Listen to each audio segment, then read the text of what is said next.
Welcome to the LSU versus Florida live play-by-play commentary here on Facebook, YouTube, and Twitter. Your opportunity to come in and talk LSU football here during the game. We will be doing broadcasts. So kickoff is getting ready to get started. Florida will get the ball. We'll kick the ball first. LSU will get the ball. We'll get the ball first, and the kickoff's going to be deep, and that's going to go into the end zone for a touchback. So once again, ball is going back to LSU, spotted at the 25, first and 10. LSU led by Max Johnson, who made his first career start last year against the Gators in Gainesville. They were 23-point underdogs, went there with a record of 3-5. He was terrific, led them to a dramatic 3-point win. He threw for 239 and 3 touchdowns. He also ran for 52, wound up being the SEC Player of the Week. They'll hand the ball off, and that's going to go to Davis Price from the carry. That'll be only 2 in the carry. Brings up second and 8, ball spotted at the 27-yard line. So we are live today. So once again, you want to come in, video chat with us. The chat links are posted in Facebook, YouTube, and Twitter. Or if you want to come in regular, we'll see your comments. So once again, second and 8, ball spotted at the 27. Davis gets only 2 in the carry.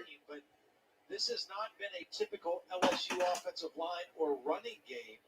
Take a look at the injured players on offense. Most notable wide receiver, Kayshon Boutte. I mean, he was the leading receiver on this team. Max Johnson's favorite target and leading the nation in touchdowns reception. Deion Smith, another receiver out. Probably their 2 best receivers out of the game today, and that's only about half of the guys. Yeah, Boutte's on a defense. We spoke with Jake Peets, the offensive coordinator, yesterday. He said 1 and 6 are our 2 best wide receivers, as you just said. Coach Peets agrees with that.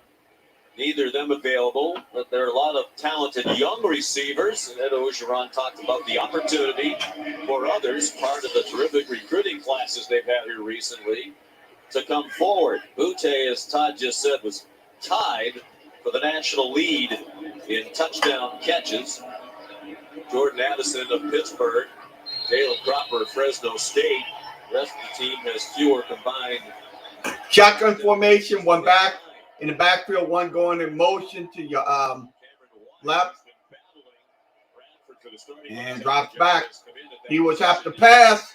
Throws a nice little screen pass, dump off. And that goes to Best for about 10. So it brings up first and 10, ball spotted inside the 27-yard line. So Best gets the catch. You mentioned wind gusts over 20 miles per hour in warm-ups, and quarterback Max Johnson struggled a little bit throwing against the wind, which is what he's doing right now. Balls were sailing on him. He looked a little inaccurate, but watching him, his throws look clear when he threw to the Okay, left. shotgun formation back in the backfield. You'll throw a nice little pass. That's going to be incomplete. Brings up second and 10. I like Max Johnson. I think he's got savvy playing the position. Just a little RPO throw just behind the receiver, Besh. He's accurate, I think, for the most part, short to intermediate. When he gets in trouble is on the deeper routes. I don't think he has a particularly strong arm. And if he doesn't Shotgun formation. He'll hand the ball off once again. And that's going to be Price to the left side. You'll get only about 6. Brings up third and about 4. Gets third and about 4 coming in. Brad Johnson, the Super Bowl quarterback, back in the will be coming here next year to play for LSU, one of the top tight end recruits in the country, out of Oconee County High School in Georgia. Shotgun formation back in the backfield. Brad Johnson's an assistant coach on that team. He will drop back. He'll throw downfield. Incomplete. That's going to be a 3-and-out for the Tigers. Brings up 4th down in about 10. That should have been a flag, but it's not going to happen. wasn't intentionally preventing the guy from running around, just in position. Did have a hand on it, but the ball sailing over the head. Tre'Vez Johnson back after being sitting out in the second half last week, had a targeting foul in the first half of the Vanderbilt game a week ago. Avery Atkins. And almost blocked. blocked. So it's a block punt. Near the 35-yard line. Now It's going to be a scrum for it. Let's see who has it.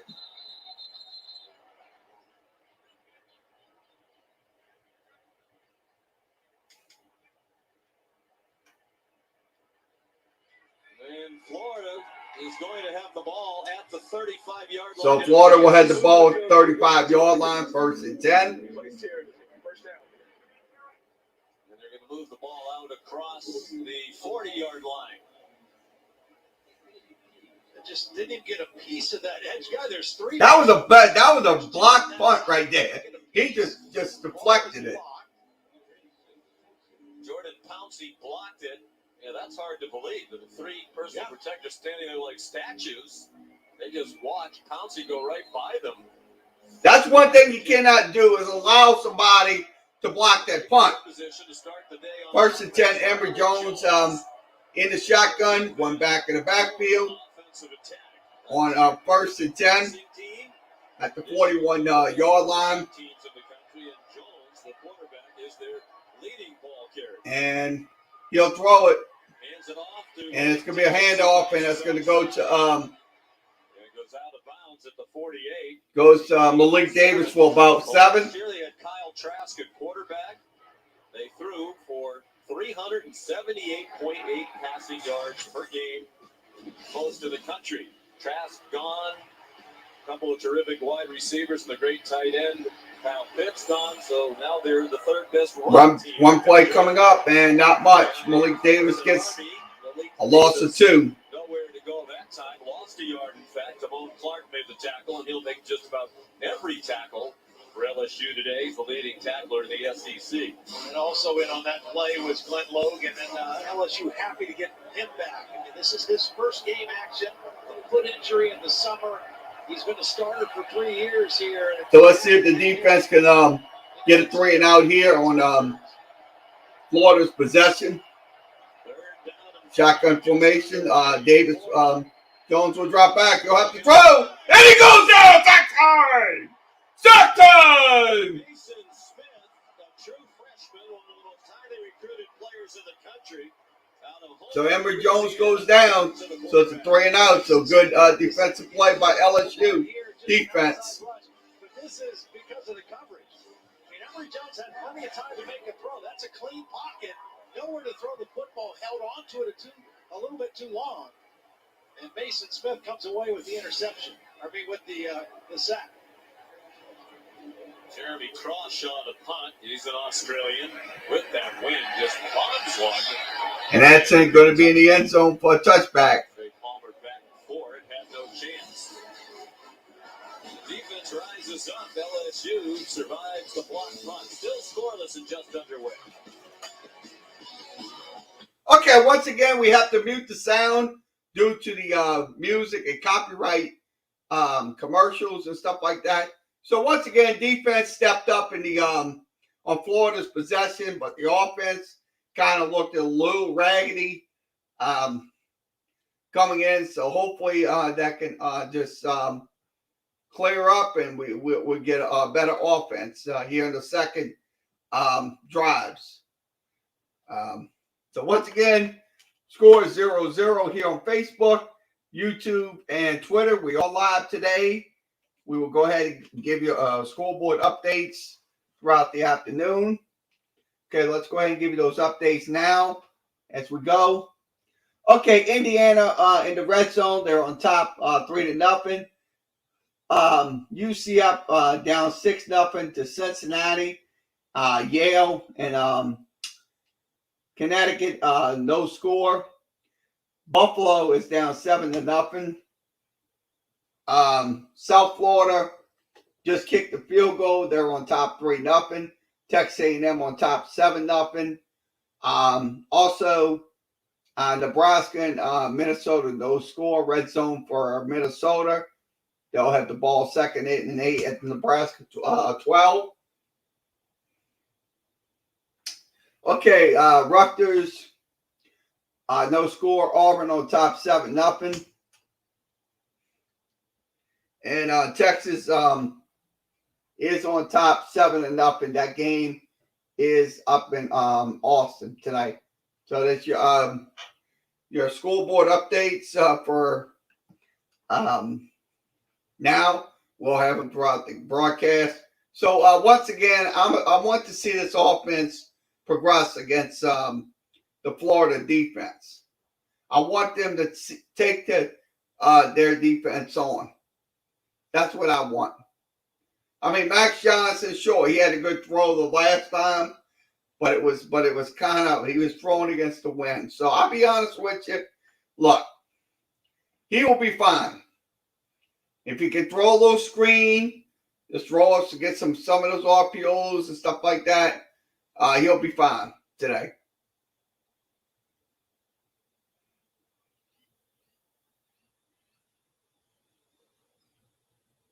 So once again, your score is 3-0, no score here on Facebook, YouTube, and Twitter. We'll be here all afternoon for LSU football, and we'll be back for post-game coverage later on after today. Perhaps a letdown from Texas A&M. Zach Calzada. I'm going to say something. The Gators are going to win. Yeah, I know. I know. We're covering this on FL Teams, so make sure to promote it on Twitter today. Yeah. Yep. Can I send you the tweet when we post it? Yeah, just send it. All right, Ben, thank you. Look, I'm going to tell you something. The Gators are a good team. Yeah, they definitely are. They're third in the SEC in running the football. Yeah, but that loss to Kentucky, I think last week or something, was just tough. No, they had a loss to Vanderbilt. And a handoff up the middle, and that's going to be priced for about 3. Well, I just stopped by. Yeah, we will be covering this on FL Teams because the Gators are in Florida, so they are a Florida team. Also, we will stop by later in the game. UCF also plays today. USF. I mean, that's crazy. All right. All right, see you. All right, see you later. Okay, Isaac coming in just to drop by to say hello. Run play coming up, and that is going to be Price again. That's only going to be about 4 in the carry. Brings up 3rd and 13. So if you want to come in and talk with us today via chat room or via video chat, the opportunity, we give you opportunities. You have links. With YouTube, just press the link. Same thing with Facebook.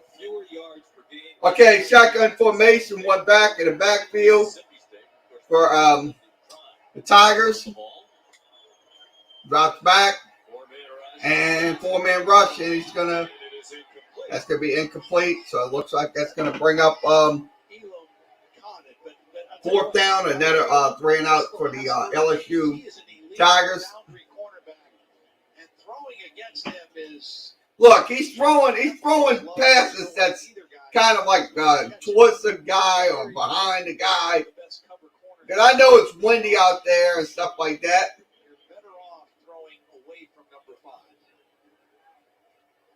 Johnson leans so heavily on Butte. Interesting to see. And as the punt, and he dropped it. Oh, almost, but he recovers it. Low kick. Avery Atkins trying to keep it out of that gusty breeze. Just a 31-yard punt. Well, Sean, Damone Clark is one of the most respected leaders on this LSU team. He told me he noticed that team morale was down after a rash of injuries and 2 straight losses. So he called a players-only meeting on Monday, and he challenged his teammates to continue to fight not just for each other, but for their coaches as well. He assured me there is no quit in this team. You guys are not jumping ship, saying we have a lot to play for, but most importantly, we want to prove to ourselves that we won't give up in the face of our backs are against the wall. Are you a Florida fan, or you just want to come and troll? If you're trolling, you got to go. We're not putting up with it today. this week. It was our best week of practice. Okay, hand play, and that's going to be incomplete. Jones trying to get it to Xavier Henderson. And a lot of injuries. Hello, Strike Force Audio. Are you in here to talk about the game, or are you in here to troll? If you're in here to troll, you got to go. Back to high school. Those are two All-American cornerbacks on the sideline. If you're not, I'll have to throw you out. Shotgun formation, one back in the backfield. You'll have to drop back. You'll have to throw. And he throws it downfield and makes the catch. That's going to be number 2. That's going to be Gamble on the catch. Nice job that time by Emory Jones showing On location in Swamp. Oh, okay. You're a Florida fan? Oh, all right. Oh, all right. I understand. I mean, I know we get a lot of trolls and stuff like that. We apologize. So, yeah. What you think about this game today? If you think Florida has a chance to win in Tiger Stadium, and that catch is caught, that's going to be Whittemore on the catch. Dan Mullen, the head coach, who's also the play caller in the bag of tricks early. So let's see what he says. Trying to watch this, watch the screen, and watch this. I'll put it like that so I can watch that screen. Okay, shotgun formation. One back in the backfield. You'll drop back. That's Jones. He'll throw. And it's going to be caught. So Wells gets the catch. That is going to be good for about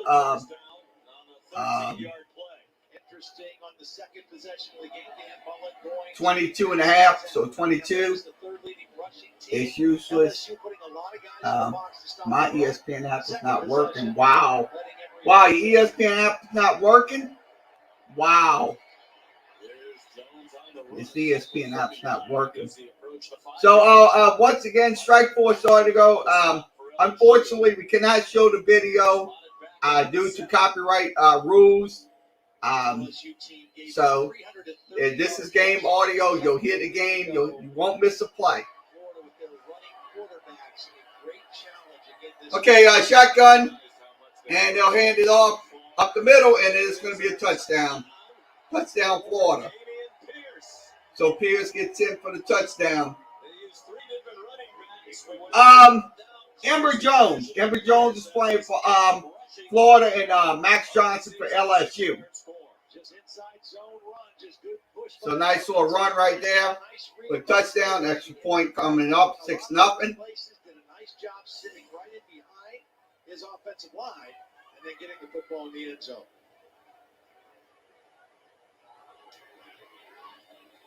Jace Crispin for the extra point. It is no good. So the point after no good. Okay, the score point drive is 6 plays, 59 yards, 2 minutes and 2 seconds off the clock. So he scores 6-0 Gators on top. So it's a missed extra point.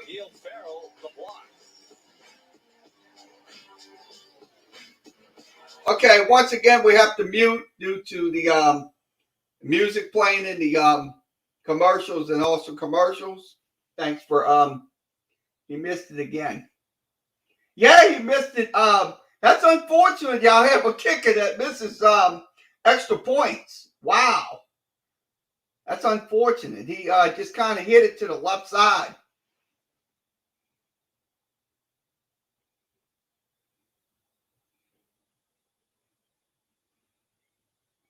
So, like I said, you've been a Gator fan. How long have you been a Gator fan? Let's see what he says.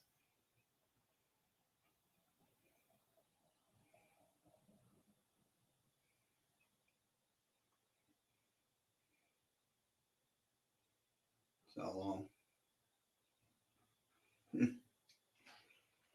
Oh, 1992.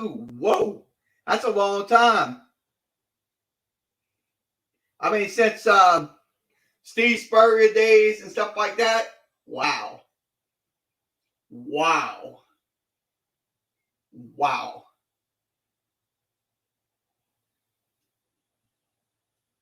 I mean, I know, like I said, I know y'all 20th in the nation.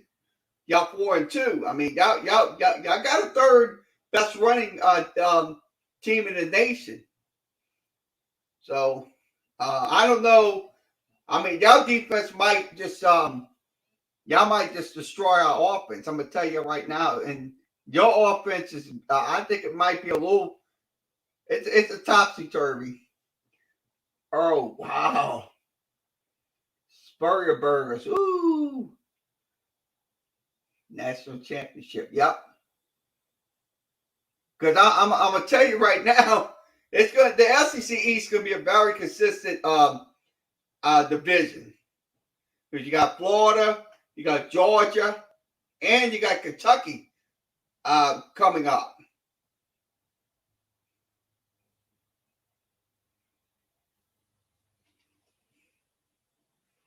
So once again, we're waiting for the ESPN broadcast to return. Once it returns, we'll have game audio resume. Let's get back to us. Yep, it's back on. So we're back on. I haven't got seen a AR-15 player. Wow. Who's AR-15? It's right down the middle, and it is good from 57 yards. That was last season. K. York, the SEC's hardest division. Yes, it is. It is the hardest division. I mean, what? Compared to the Big 12, compared to the Big 10, compared to the ACC. And the kick is going to be returnable out the end zone. And let's see who gets it across to the 19-yard line. You were right on this play. It looked like Florida had LSU stop. Was going to force a punt with under 2 minutes to go, and then a play that will be remembered for a long time. Marco Wilson throws the shoe. Yeah, that was the shoe throwing incident last year. Instead of the heroics by York, who has an incredibly strong leg. Okay, shotgun formation back in the backfield for the Tigers on 1st and 10. Drops back, hands off, and that's going to be Price for about no gain. Price won't get nothing on it, so it brings up 2nd and 10. Ball spotted at the 19-yard line. I'd say close to the 20. Don't let silly mistakes cost them the game. And the biggest point of emphasis in practice this week, avoiding penalties, especially on the offensive line. Remember what happened last time they were on the road. Okay, shotgun formation. Price going to your right. Johnson will have to throw, and he's going to go down.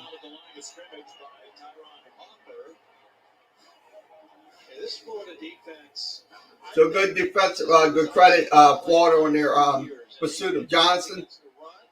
Great improvement in their run defense and the scoring defense. A year ago, they gave up 30 points a game, down to 16.5 points a game this year for Todd Grantham. They have been very solid. Shotgun formation, back in the backfield. Johnson will have to drop. He'll have to throw downfield. And it's going way downfield, and it's incomplete. Well covered by Rashad Torrance and Trevez Johnson. Yeah, it was a good throw. On location. But a great play by the safety, Torrance. Watch number 22 come over at the point of the catch and knock the ball out. I mean, it's a good throw. It's right in between the two defenders. I mean, like I said, that was a bad. Like I said, they're going to have 3 and outs all day long. Receivers are going to have to step up and make plays like that to give them a chance to win. Kick almost blocked. It was blocked once, so he gets it off, and so they'll put it around the 45. At 31 yards. You're watching college football presented by Marathon.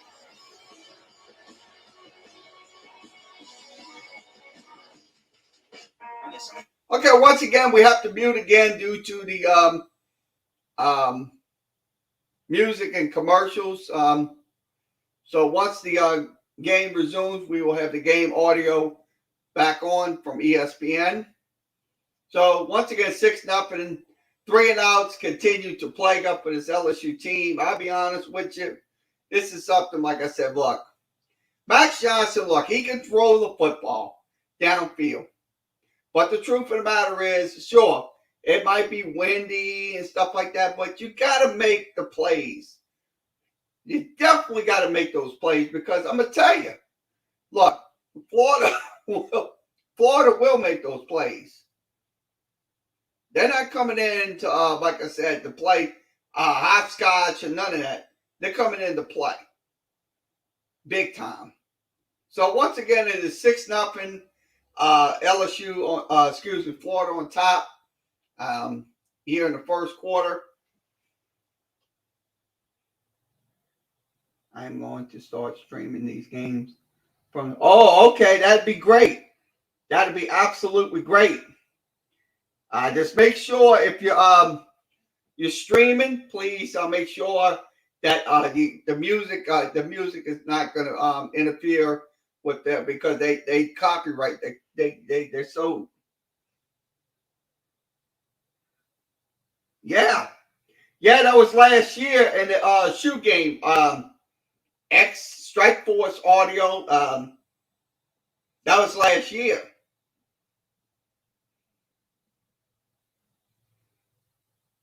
I mean, I'll be honest with you. Look, that they gave it. They lost that game. But LSU, like I said, they gave it their all. I mean, look, despite all the problems that we have right now with injuries and stuff like that.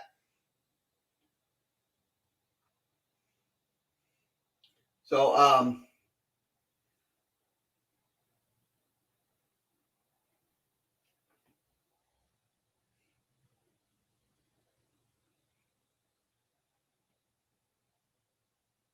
the score is 6-0. We're waiting for the ESPN.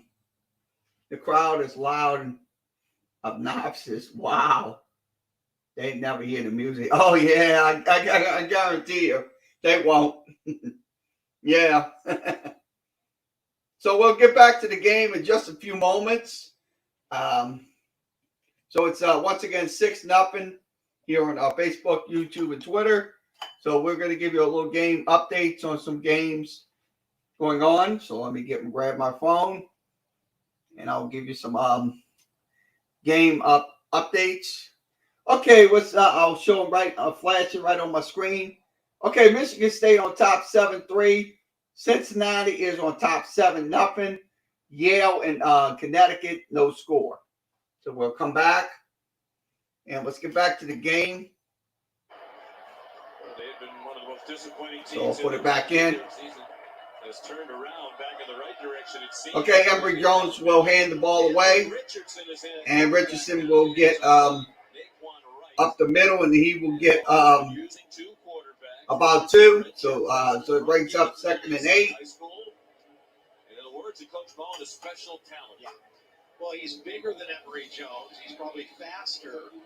He's probably more a run first, pass second guy, but he has some unique abilities. And very exciting. Shotgun formation back in the backfield. That's who that is. It looks like he'll hand the ball off once again. That's going to be right for only 2 again. Brings up 3rd and about 6. See, they're both dual threat guys. Richardson did not play in the Alabama game or the Tennessee game. They're 3rd and 4th, as you saw in the graphic, among rushing quarterbacks in the country, behind only Christian Anderson of Army. Calls for football, and he'll run to the left side and won't get much. So it's a loss of 2. Back at the 49-yard line.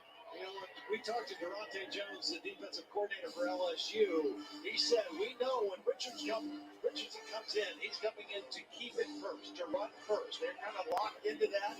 LSU very ready for the quarterback run on that 3rd down play and got the stop. Durante Jones So it's a 3-and-out for Florida. So LSU will get the ball. Kick is going to be a deep kick. And it's going to be caught around the 10.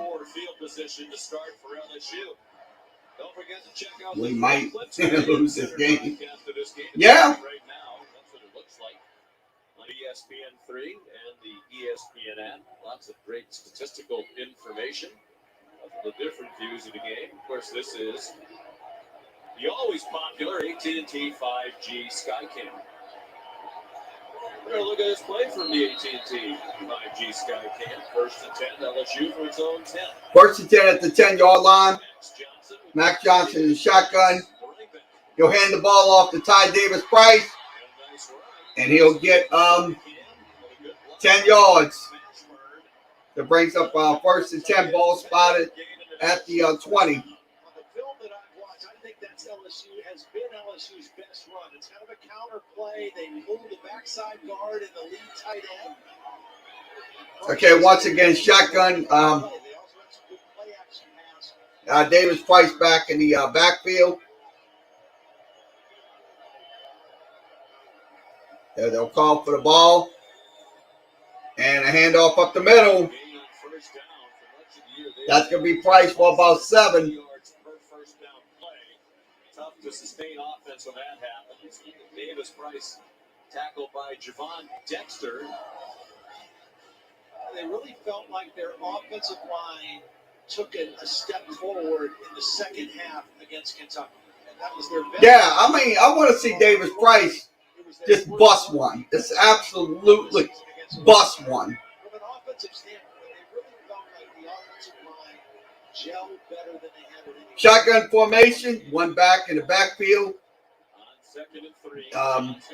Johnson will pass, and it'll be past the 30. He'll get it to the 35.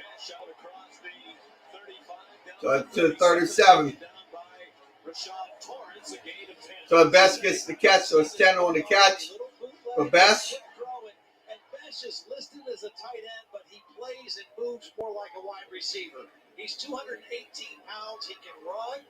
He's got some toughness, but he's really like a big wide receiver more than an end of the line tight end. Lafayette, Louisiana. Johnson will have to throw, and he is going to go down. He's going to go down. It's a sack, but there are actually How many touchdowns?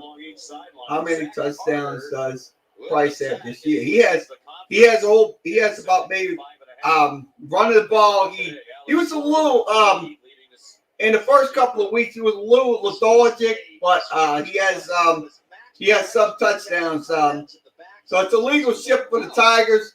So that's going to cost them 5. Because number 8, Malik Neighbors, looked like he should go.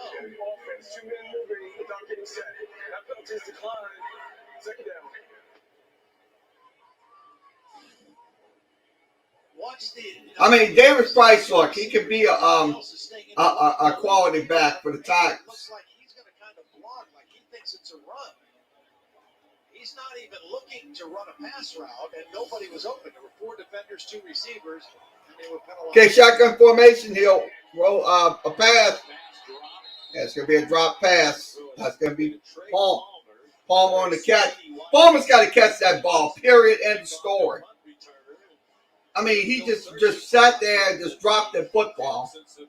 That's something you cannot do against a team like Florida. So 3rd and 15, once again, shotgun formation.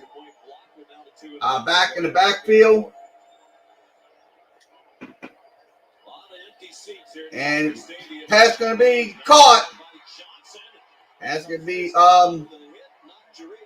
Jenkins on the catch.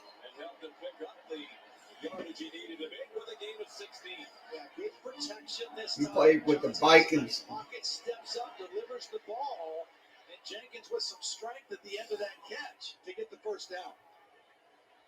Cam Wire back in at left tackle. We've seen both he and shotgun formation. One back in the backfield. Let's see what happens here. He'll hand ball up the middle and not much for Davis-Price. checking in on Michigan State and that defense taking on Rutgers down, or Indiana rather, down 3-0 early. Cal Halliday. That's a Big Ten linebacker right there. 7-3, Sparty, early.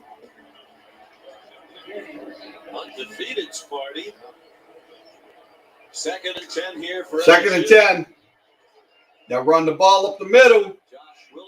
Josh Williams on that carry, so it brings up 3rd and 6. Josh Williams more involved this week. There's the offensive coordinator who came over after a couple of years with the Carolina Panthers for Matt Rule. He has tremendous appreciation for Matt Rule. Also worked once for Nick Saban at Alabama. So both of those men talk all the time about the process. And he's a big believer, is Pete's, in the importance of process. Tigers right now 1 of 4 on 3rd down conversions. This is a work in progress. Back in the backfield. Close with Joe Brady, See what happens here. LSU 2 years ago and won the national title. They'll hand the ball off at the middle, and that's going to be Price getting the 1st down. So it'll be about 12 in the pickup. Watch the push. Watch that Ingram right here, the left guard. This is inside zone, but watch number 70 get the push, and Price gets right behind his left guard.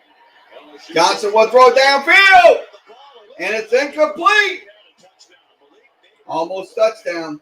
The throw into the wind, and it fluttered, and it gave Jadarius Perkins time to get there and knock it down. Yeah, I think it's the wind, and the point I mentioned before, the thing about Max Johnson, he doesn't have a great deep ball. If he doesn't throw it early and get it out there, sometimes that ball hangs on him. And that time, they had a golden opportunity for a touchdown. Nice drive, started from their own 10. They'll have the wind at their backs. In the 2nd quarter, Price will have to throw again. Throw to the traffic, and it is caught. It's caught. It got through to Malik Neighbors. So Malik Davis on the catch. From Youngsville, Louisiana, just his 8th catch of the year. Well, they had that same action with Best going out quickly into the flat. Florida covered that. And Max Johnson elected to go down the field. A very tough throw, a dangerous throw. Injured player, that's 22. Looks like. Shot Torrance down. So Torrance on the. The fans booing. Hopefully he's okay. Penn State at Iowa. Look, he wanted to go there early, had to stop. Somehow got it beyond the outstretched hand of Brent Cox, number 1, the linebacker who had dropped into coverage. Now Torrance, their starting safety, is down. Walking off, and because he's walking. Yeah, he's walking on his own power. Well, LSU did go tempo the last first down. After they converted on the run, they went tempo and tried to take the shot at the end zone for the touchdown. They just converted on that Johnson completion. We're looking for who might step up with Butte out for the rest of the season. The coaches, Jake Peets, talked about Malik Neighbors yesterday, said he had a very good training camp, but was hurt in camp. So it looks like the end of 1st quarter.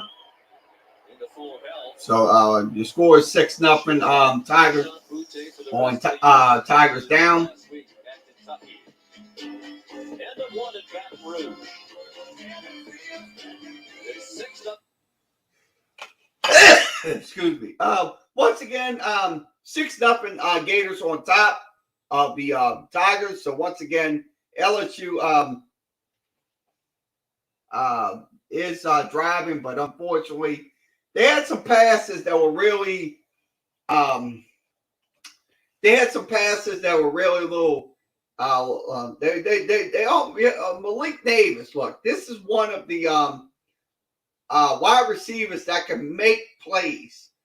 I mean, he has to step up for Butte because Butte is out. Because we're going to have Best. Best is going to also step up as well. So that's another guy that can step up in Butte's place. So your score is 6-0. We will give you another scoreboard update. So let me pull this up on my screens. Okay, my phone. Okay, there's 7-3 Michigan State. Michigan State has the ball. Indiana has the ball at their own 34. Michigan State 34. Cincinnati on top 14-0. Cincinnati has the ball at the UCF 42.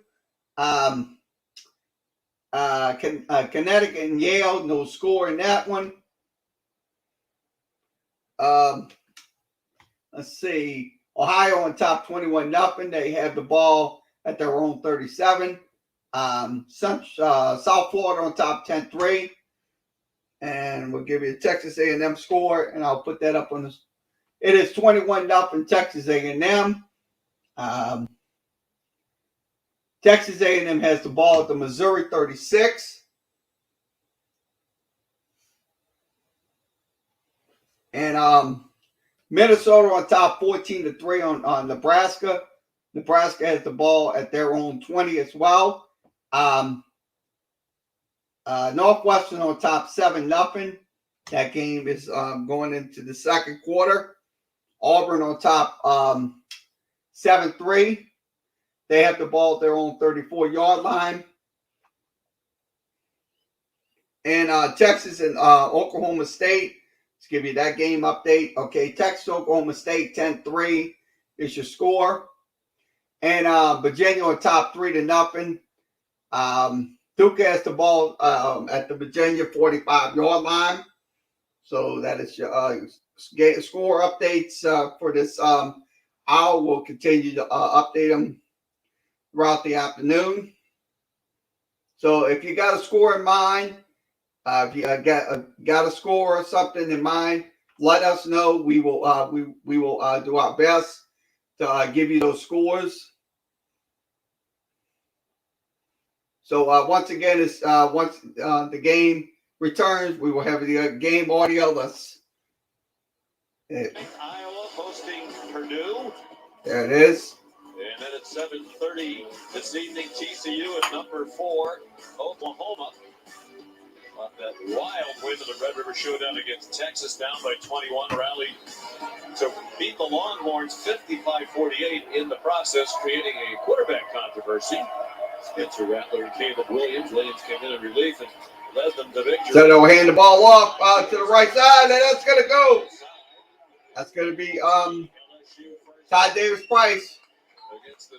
Just about 5 in the carry. Much better than a year ago. Over the last 16 quarters now in SEC play, Creighton's defense has given up just 37 points. Shut out Vanderbilt last week. Shut out LSU in the first quarter today. Not a first down. Hands the ball off to Davis Price. He will take it the distance, and he will go for a touchdown. Tigers! 18 yards away.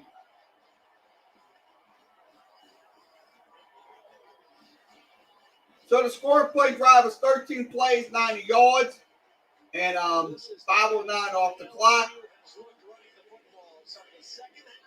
Kentucky game, and now through the first quarter of the Florida game against two good defensive football teams. This is a different looking LSU run game that we're seeing. Extra point coming up. The extra point and the lead. Avery Atkins is the holder. One after's up, and it is good. 18-yard touchdown run by Ty Davis. So with 14:29 remaining in the second quarter to score, LSU on top 7-6. Backside guard in the tackle. This is that counter play. I said I think it's their best run play. Watch the pulling guard, the pulling tackle, the tight end. All three get fitted on their blocks, and Price is able to walk into the end zone untouched. I like what Price is doing. I'm glad to see Price getting his carries and stuff like that. Swirling speculation. Rough loss last week at Lexington, Kentucky. As Coach Joe said about that game, we were embarrassed. They ran for 330 yards on the Tigers, as he said. Lots of headlines about the current situation and the coach's future. We talked with him yesterday. He's very candid about it. This is insane. Yeah. I mean, yeah, it is insane. He had a nice little run. That was an 18-yard run. Trying to win games I'll be fine. But you get the sense, Todd, that this is over for me. I can't imagine unless they win the vast majority of their games against a very tough schedule the rest of the way. It sounds like it's just about a foregone conclusion that this tenure here is. Kickoff's going to be high, and that's going to go into the end zone for a touchback. Ball spotted at 25.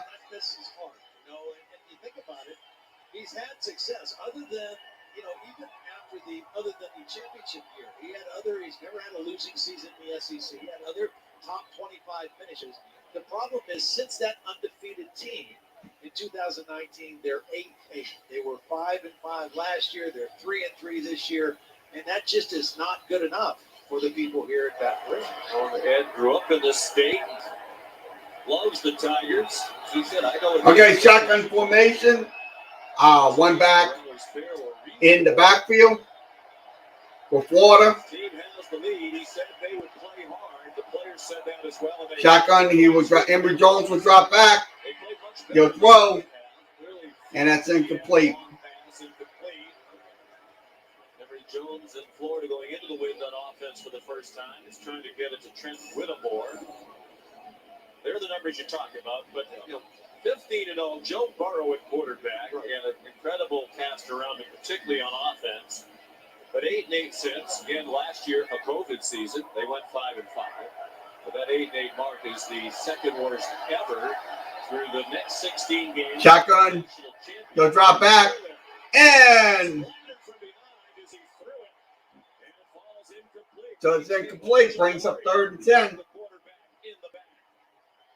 BJ is leading the team in sacks and tackles for loss and quarterback pressures. He's just going to beat the left tackle. Richard Garage hits the quarterback and forces the incomplete, brings up 3rd and 10.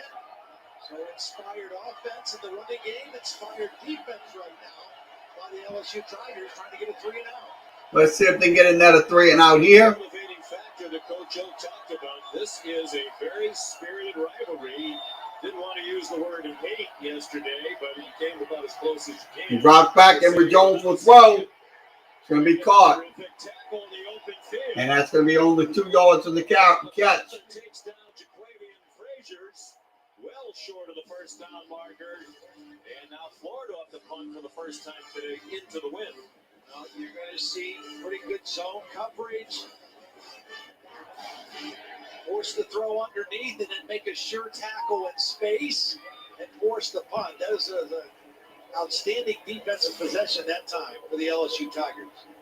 Jeremy Crawshaw punted to Trey Palmer, who seems very... Punt's going to be, kick's going to be deep, and that's going to be well short of where he is. Towards nose up kick the 35-yard line. That's going to be out of bounds. At the 35-yard line. 39-yard punt. And here's the mark that we mentioned, 8-8, since they won the national championship game against Clemson in New Orleans, and only TCU fared worse in its next 16 games after a national title. You have to go all the way back to 1938 for that. Well, and the toughest thing for Coach Orgeron right now is the fact that the current athletic director did not hire him. He came from elsewhere. And Okay, shotgun formation. Back in the backfield. Let's see if the so it's going to be very difficult, I think, for Coach O.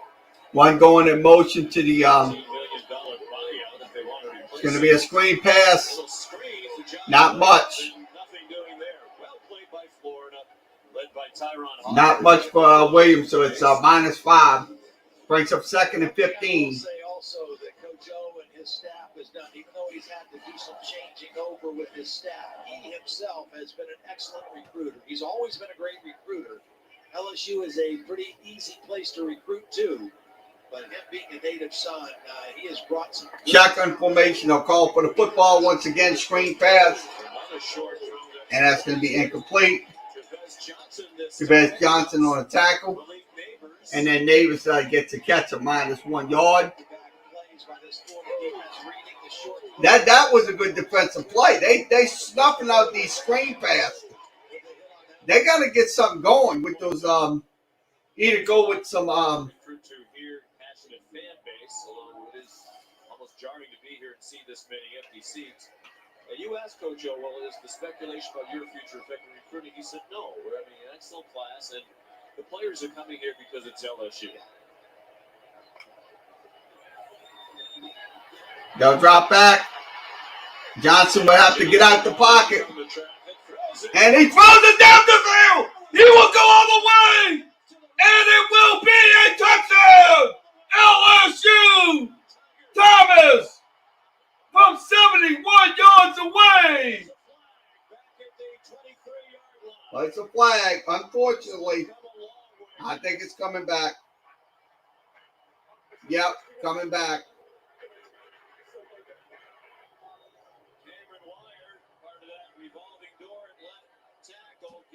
So it's holding. That's going to cost him some yards there. The quarterback leaves the pocket, and when that happened, you can see the hands on Brent Cox, but it becomes that was a holding right there. The pocket, and a defender tries to pursue, and that's how Cameron Wire got called for that one. The play took a long time to develop as Max Johnson was flushed out of the pocket and looked downfield, and that's a big play. Just roll with the Anthony Richardson. Wipes out a 71-yard touchdown. Pretty clear. Now LSU has the ball. That's a 15-yard penalty. It's a penalty. That's a holding penalty against the Tigers. So it's going to bring up fourth and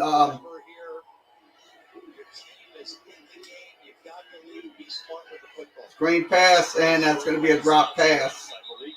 So Malik Davis drops it, and that's on. Passing game on that position didn't work very well. Max Johnson and the LSU Tigers. So that's going to net a 3 and out.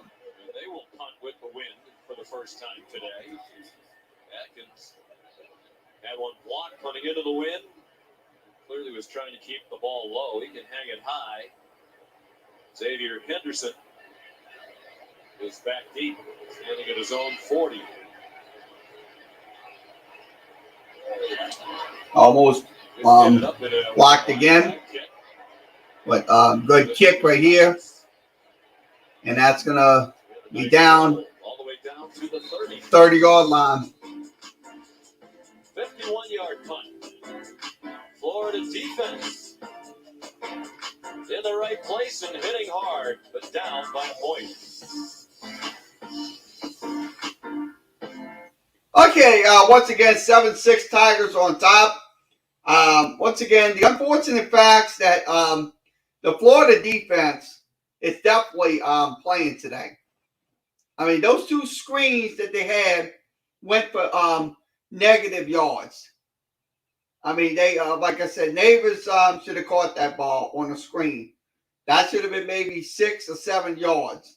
But unfortunately, it wasn't. I mean, you got to credit the Florida defense. You definitely got to credit the Florida defense for those two plays. So, once again, 7-6 is your score here on Facebook, YouTube, and Twitter. We are live today here for LSU football. So, if you want to come in video chat or regular chat, you can do it through the chat rooms.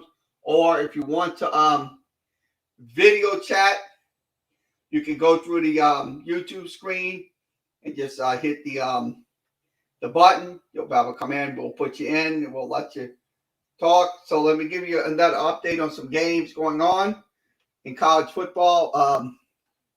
So let me put it in the screen. Okay, Michigan State on top 7-6. Indiana has the ball at their own 22. Cincinnati on top 14-0. The ball is at the Cincinnati 36. And let's see, Yale and Connecticut no score. Yale has the ball at their own 25. Buffalo down 21-0. Buffalo has their ball at the Ohio 23-yard line. Tulsa and South Florida, it is 10-3 South Florida on top. South Florida has the ball at their 15, 4th down and 10. Texas A&M and Missouri Missouri is once again is Texas A&M has the ball at their 20-yard line. So that is what we're looking at. Also,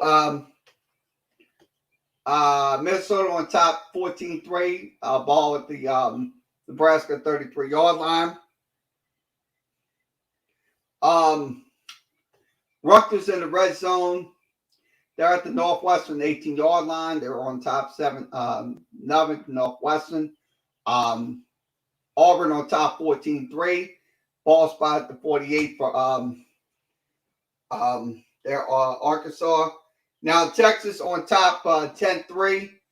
That game is going on in a second. Ball spot at 34. That's Oklahoma State. So let's get back to LSU football here. 7-6 early in the second. The buttons. Okay, shotgun formation. Two backs in the backfield. They'll throw the screen and they'll get it out. They'll get it out to the 38-yard line, gain of about 8.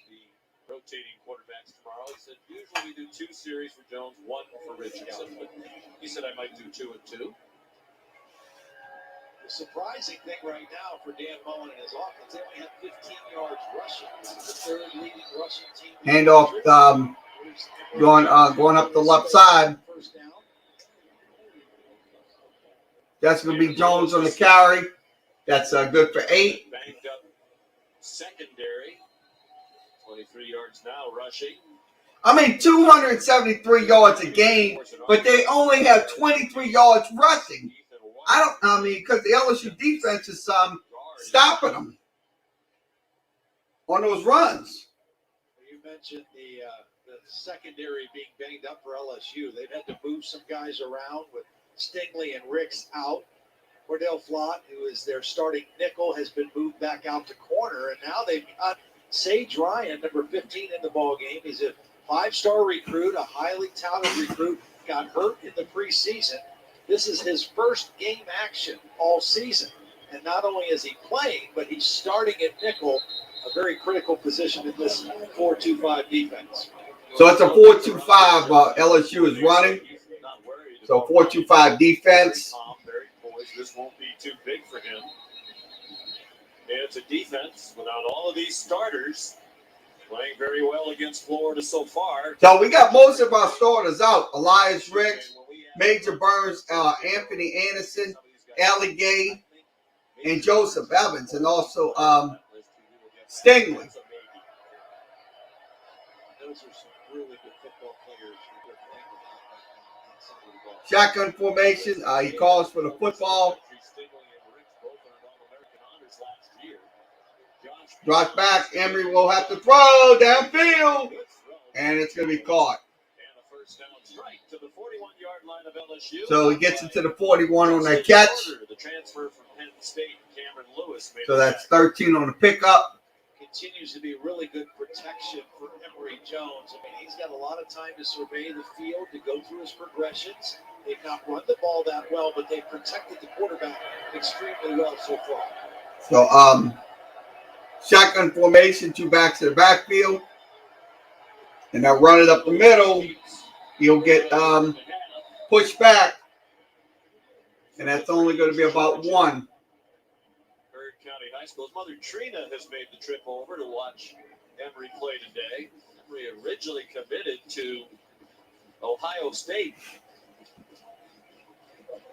And then when Urban Meyer was no longer the head coach, he decided to consider his options.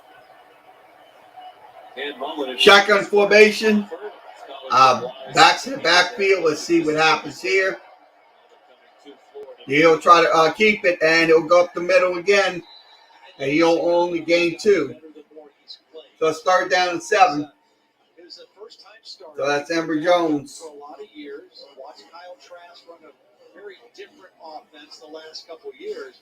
He threw 5 interceptions in the first 3 games, maybe pressing a little bit, only 2 interceptions the last 3 games, and really has played his best football. Had a career day last week against Vanderbilt, and over 140 yards rushing against Tennessee.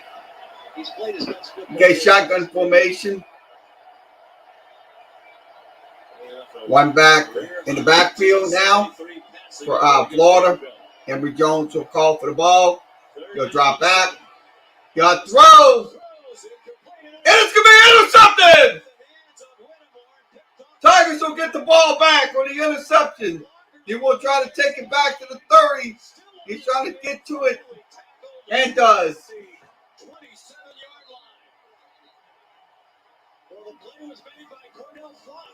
So Cordell Fly gets the interception. He is in coverage on Whittemore on this play on the crossing route. He just threw it right into coverage.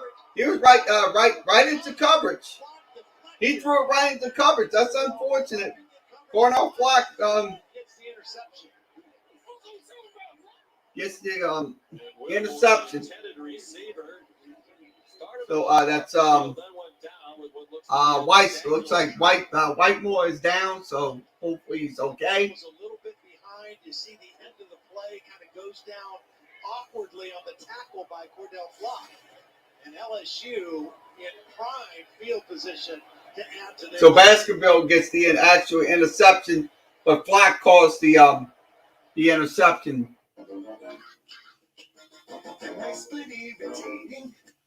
So like I said, good play by Miss Baskerville to return it for about 54 yards. That was a good return right there. I like that return. So your score is 7-6 here on Facebook, YouTube, and Twitter. So we'll go ahead and give you continue with the scores. I'm gonna continue with the scores on my screen. Let's see. We got Virginia and Duke. So we'll give you that. We'll show it in the screen. It is 10-0. Virginia on top of Duke. We'll click over to the 1AA football side. Give you an update on the 1AA games going on in across the country. 1AA football. It is Maine on top 10-0. Merrimack on top 13-2. Bryan on top 3-0. Nicholls State on top 21-7. That's in the Southland Conference game. Let's see. Marist on top 17-10. Princeton on top 14-0. And the other games are scoreless. So let's see if we got any Southland Conference scores. So that's the only scores as of right now. So Southland Conference. So once again, we'll get back to game coverage in just a few moments. Okay, Michigan State on top 7-6. Indiana in the red zone. So if you have Indiana and they're in the red zone, you're an Indiana fan. Cincinnati on top 14-0. That game's still going on. So I got them right here. So Cincinnati has the ball at their own 36-yard line, 1st and 10.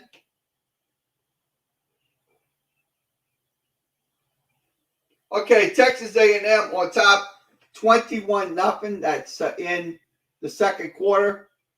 Missouri has the ball at the A&M 48-yard line.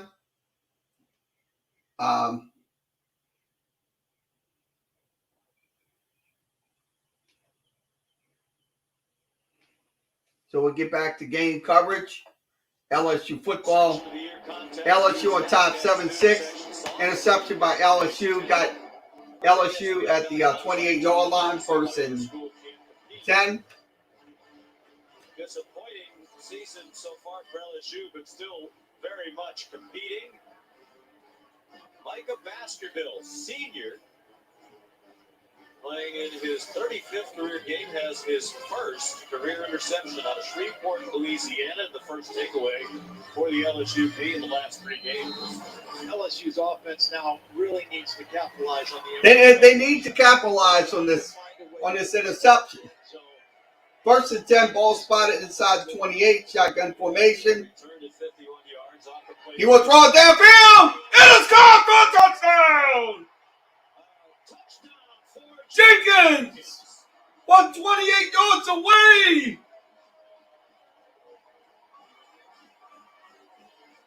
So the score play drive, 1 play, 28 yards, 7 seconds off the clock. Johnson family enjoying Max Johnson's touchdown pass to Jeray Jenkins. His first touchdown reception set up by the pick by Baskerville at his 51-yard return. Point after coming up. Covers 28. And Cade York for the extra point to give the Tigers an 8-point lead with 8.5 to go till halftime. Point after's up, and it is good. 14-6. Tigers on top. Watch the pressure right over the center as Max Jones rolls out a little bit to his left. He doesn't quite get everything on this throw, but enough on the double post to get the ball to Jeray Jenkins. It's a double post. They get the middle safety out of the field, and they attack on the first play after the turnover. I love the call by Jake Dietz going for the big play right on the first down play. Jenkins had a big game in their upset win at Florida last year. Had 4 catches for 65 and a touchdown. Brad Johnson, Jake Johnson, they know this trip very well. They've not missed an LSU game yet this year, even though Brad's coaching and Jake is the star tight end at Oconee County High School near Athens. Yeah, his son's going to. Jake heavily recruited by a lot of the powerhouses, considered Clemson, Oklahoma, and Florida, but decided to join his brother Max here at LSU. They are very close. Brad Johnson told me this morning it's a 596-mile drive. It takes them almost 9 hours, but they are here. A lot of times they get in the car right after their Friday night. Next point, kick is in the end zone, touchback, ball spot at 25. I asked Brad Johnson this morning, what about all the... All right, Sean, how would Texas? Okay, Texas and Oklahoma State pass play goes for a touchdown, 17-3. Soon Longhorns on top. Couple of scores to pass along right now. Undefeated Michigan State down 9-7 to Indiana. Sean, my apologies for interrupting. I didn't press the button. No worries, Matt. I didn't hear them tell me to throw at you either. So it looks like Richardson was wrong. Intercepted again! Tigers will get the ball. And Ward brings it back inside the 20-yard line. So interceptions on consecutive offensive plays thrown by Florida, one by each quarterback. Well, there's good pressure. They're tracking him down. They're pulling him down to the ground. He makes a poor decision and an even poorer throw. And once again, LSU is going to be able to capitalize on great field position. The receiver gamble was not. So a good return. 26-yard return for Jay Ward. As much as anything, Florida has gotten away from who they are offensively in this ballgame with both quarterbacks. And that's good. I like what I'm seeing. I love what I'm seeing. I'm happy. I'm very happy. LSU defenders, and once again now LSU with great field position. The short field against a very good defense is what LSU wants. Richardson throws his second interception of the season. Ward has his first pick of the year and his fourth of his career, junior for Moultrie. Okay, 3-back set. Looks like Best is going in. That's going to be Palmer on the right side. Pulled down after a gain of a yard. So it's about a yard for Palmer. Avery Held made a stop for Florida. Well, the good news is they're perfect in the red zone. The bad news, Tom, they don't get there very often. 17 red zone possessions in your 7th game of the year is not a lot. Well, and that's their inability to score touchdowns. Shotgun formation. He'll hand the ball off. And no, it's going to be a pass. It's going to be caught. So Brian Thomas on the catch. Looks like Thomas is hurt. Hopefully he's okay. This looked like got the wind knocked out of him. RPO throwing that slant over the middle. That's all you got to do. If you're going to throw those, if you're going to go to short passes, throw the RPOs.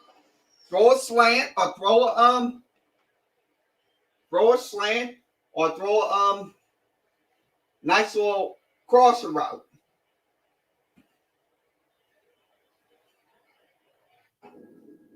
Okay, once again, we have to mute due to the music playing and commercials. Once the game resumes, we will have the game audio, so you will not miss a play. Scores 14-6. I like what I'm seeing out of this LSU defense today. Just not holding anything back. Getting 2 interceptions in a row. So that's one thing they're doing right today.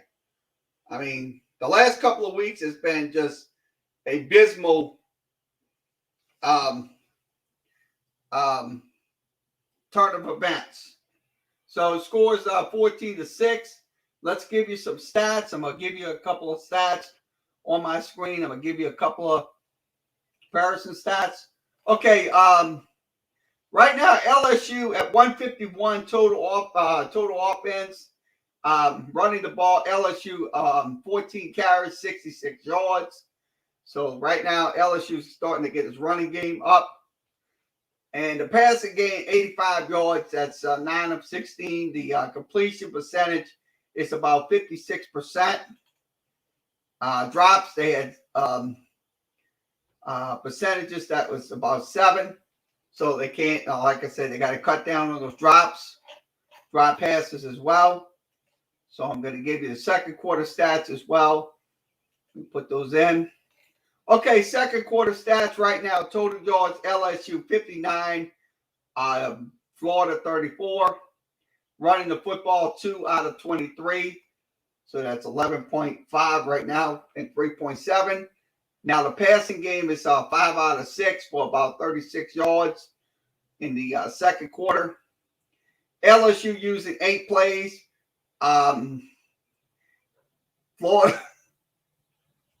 Florida using 10 plays. Time possession 224. 224 for LSU and 419 for Florida. So the progressions, let's give you those progressions.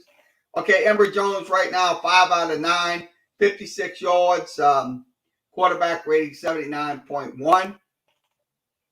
He was sacked once. That was on 3rd and 5. Whitmore, 1 of 1. So we'll get back to those game coverage. So let's get back to game coverage. It is 1st and 10.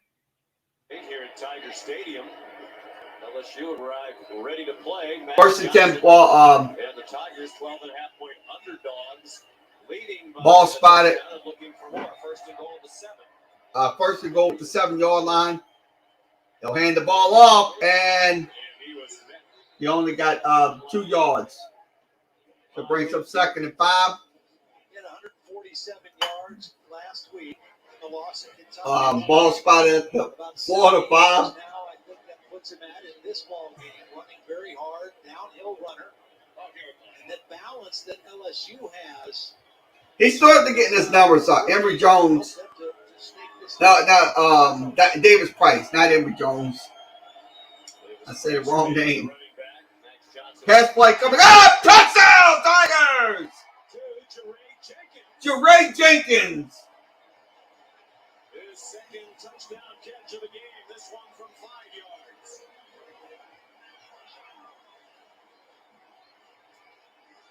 So their score play drive, 4 plays, 21 yards, a mid-26 off the clock. Was going to block in the run, then he goes back out. As you can see, the catch for the progressive pylon cam. Good timing, good throw by Max Johnson. But the threat of the run. Point after coming up.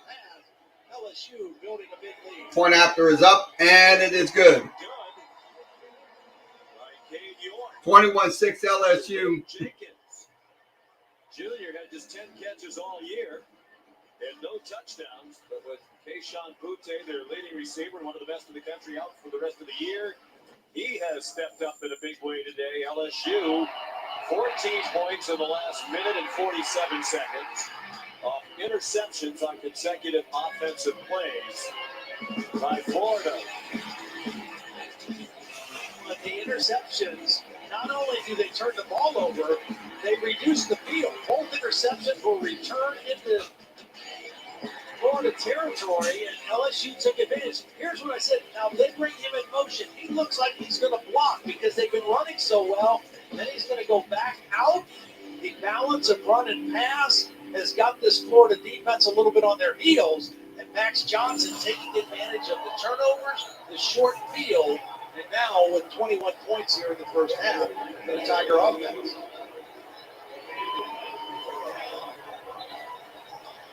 Ball blew off the tee. That's a stunning number. LSU out-rushing Florida. And I agree with you, Todd. Florida, number 3 rushing team in the country. LSU gave up 330 on the ground last week at Kentucky. And yet the play calling is exactly balanced. 11 runs and 11 passes so far. So 11 runs, 11 passes. Actually, kick is in the end zone. Ball spotted 25. First and 10. Execute very cleanly on this toss, man. How about us, Sean McDonough? We nailed it. And Oklahoma State's defense nailed this execution. Jason Taylor, pick 6 for the Pokes offensively. They've been struggling, needed points somehow. 17-10 Texas. Sean McDonough, I throw it back to you. All right. Okay, shotgun formation. One looks like he's going into the wide receiver motion. So it's an empty backfield. Emory Jones will drop. He'll have to throw. And it's going to be caught. Short of the so it's the first down, 10 on the pickup.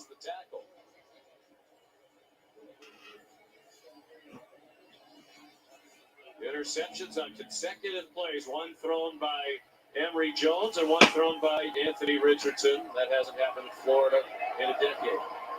So shotgun formation, one back in the backfield.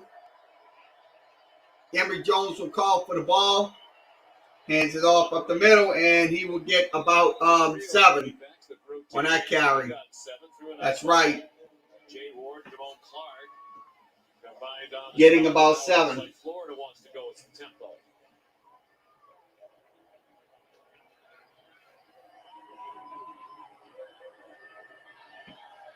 Okay, shotgun formation, one back in the backfield. Under 6 minutes to go. They'll pitch it out. And Naquan Wright on the carry. That'll be only 2. Just short of the 45-yard line. They'll need about a half yard on 3rd down.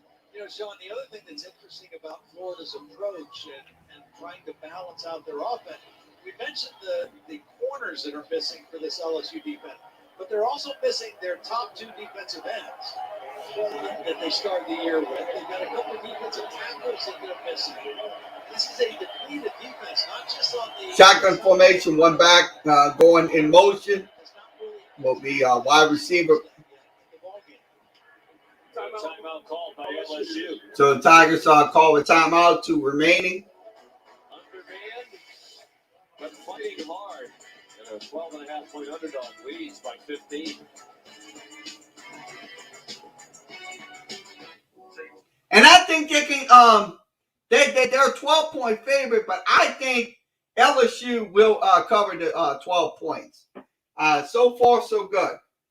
21-6, Tigers on top here in the second quarter. So once again, let's give you another scoreboard update. So we'll give you another scoreboard, in-game scoreboard update. So let's do that. We have the phones right here. So I'm going to give you another in-game scoreboard update. So we'll put that in the screens.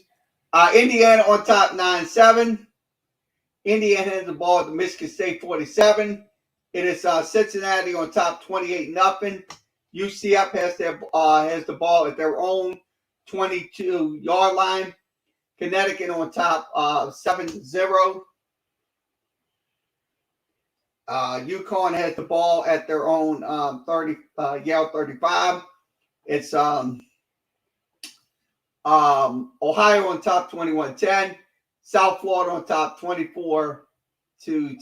Tulsa has the rest on opportunity. They're on the UCF 12-yard line. Texas A&M on top 28-7. Minnesota on top 21-9. Nebraska has the ball at their 48.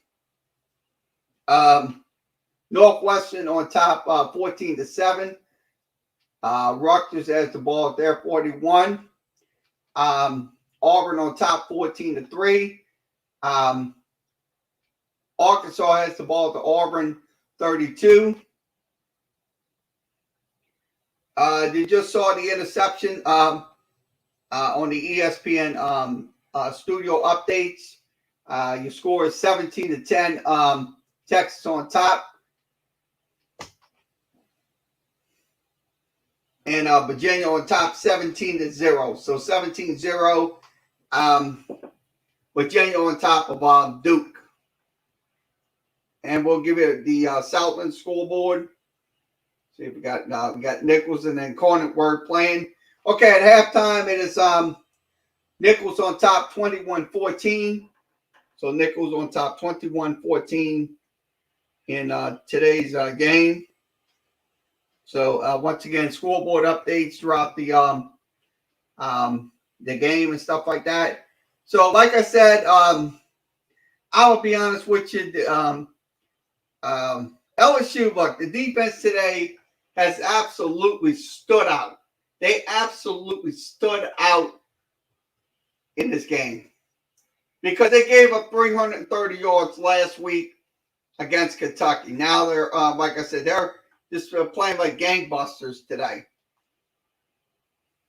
Best catches that you got Moss. And then Monday Night Football caps off Week 6 on ESPN, ESPN Deportes, and the ESPN app. The Buffalo Bills in Nashville to take on the Tennessee Titans. Bills 4-1, Titans 3-1. Bills off a very impressive win against. Okay, once again, shotgun formation for Florida. Emory Jones will call for the ball. Long way to go before we get there. Third down, less than a yard here for Florida. It looks like he's going to take it, and he will go up the middle, and he will get the first down on the quarterback keeper. First half. This possession looking a little bit more of what we've been accustomed to seeing Florida this year. So far in the ball game, LSU's run defense has been outstanding. They have not allowed an explosive run of 10 yards or more. Coming into the game, Florida has had 52 of those runs to this point in the year. Zeros. Take shotgun formation. One back in the backfield. Let's see what happens. They'll call for the ball, and Emory Jones will try to run it. He'll get it across the 48, 50-yard line towards the 48. That's only 6 on the carry. He has twice as many tackles as anybody else on their team. He came into today with 68 to lead the SEC. Next on the team was 34 by his fellow linebacker, Micah Baskerville. Runs really well. I mean, he makes plays sideline to sideline. He's a physical guy. So back on in motion, shotgun formation. Bobby mentioned he called the team meeting, players only earlier in the week. He will call for the ball. Emory Jones will drop back. He'll have to throw. He goes down. Sack time. Sack time.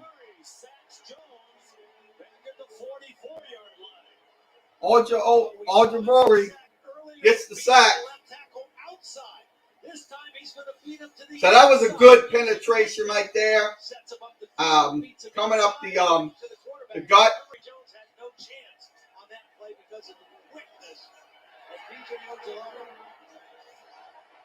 He's the brother of Aziz Ojulari, former Georgia standout. Now having a very nice rookie year with the New York Giants. He'll drop back again. Throws the screen. So Malik Davis only gets about 7. Came up well shy of the first down marker. So but he is short. 5 yards short of it. We'll see what Dan Mullen's going to do. No hesitation. He's going So it's about 5 yards short, shy. He only got about 7 on that pickup.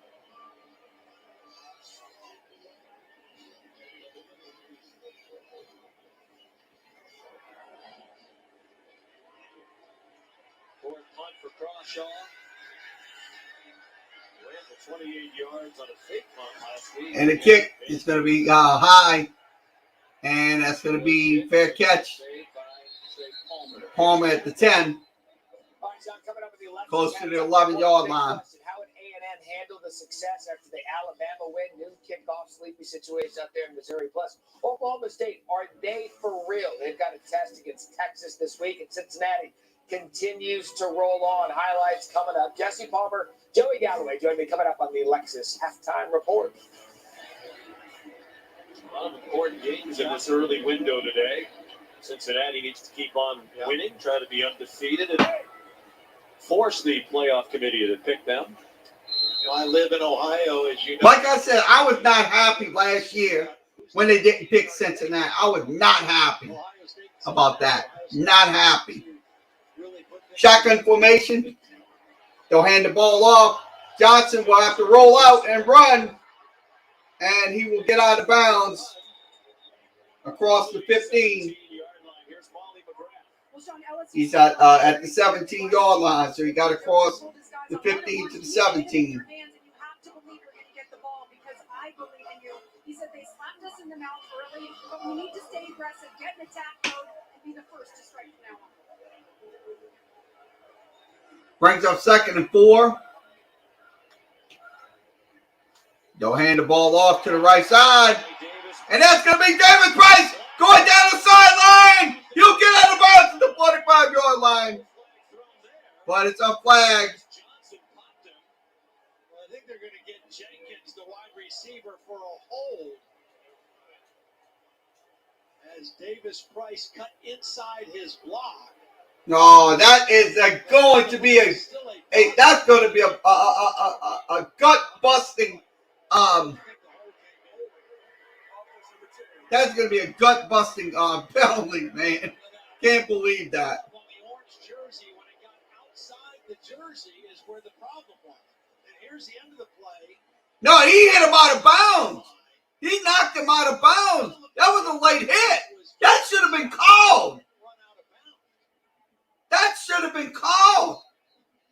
He just knocked him out of bounds on a late hit. He was just pushing him. So that brings up 3rd and about 4 at the 17. So it's going to be a run up the middle. That's going to be Price for about 8. LSU with 2 timeouts, wind at its back. At the very least, they'd like to get in field goal range. As Jake Peets, the offensive coordinator, son we visited yesterday, when our kicker is in the parking lot, he's in range. Well, what's happened in this game is LSU is winning the game at the line of scrimmage. And that has not been the case for most of the season. In all 3 losses, they got whipped at the line of scrimmage. Shotgun formation, backfield. He'll throw. Good! And it's going to be a first down. He will try to go. What a flag on the play again. Another flag on the play. That's a 49-yard play. They had a 35-yard gain right down, and there's flags on this play. There'll be another flags on the play. See what it's about. Looks like it's going to be another. Looks like it's going to get popped again.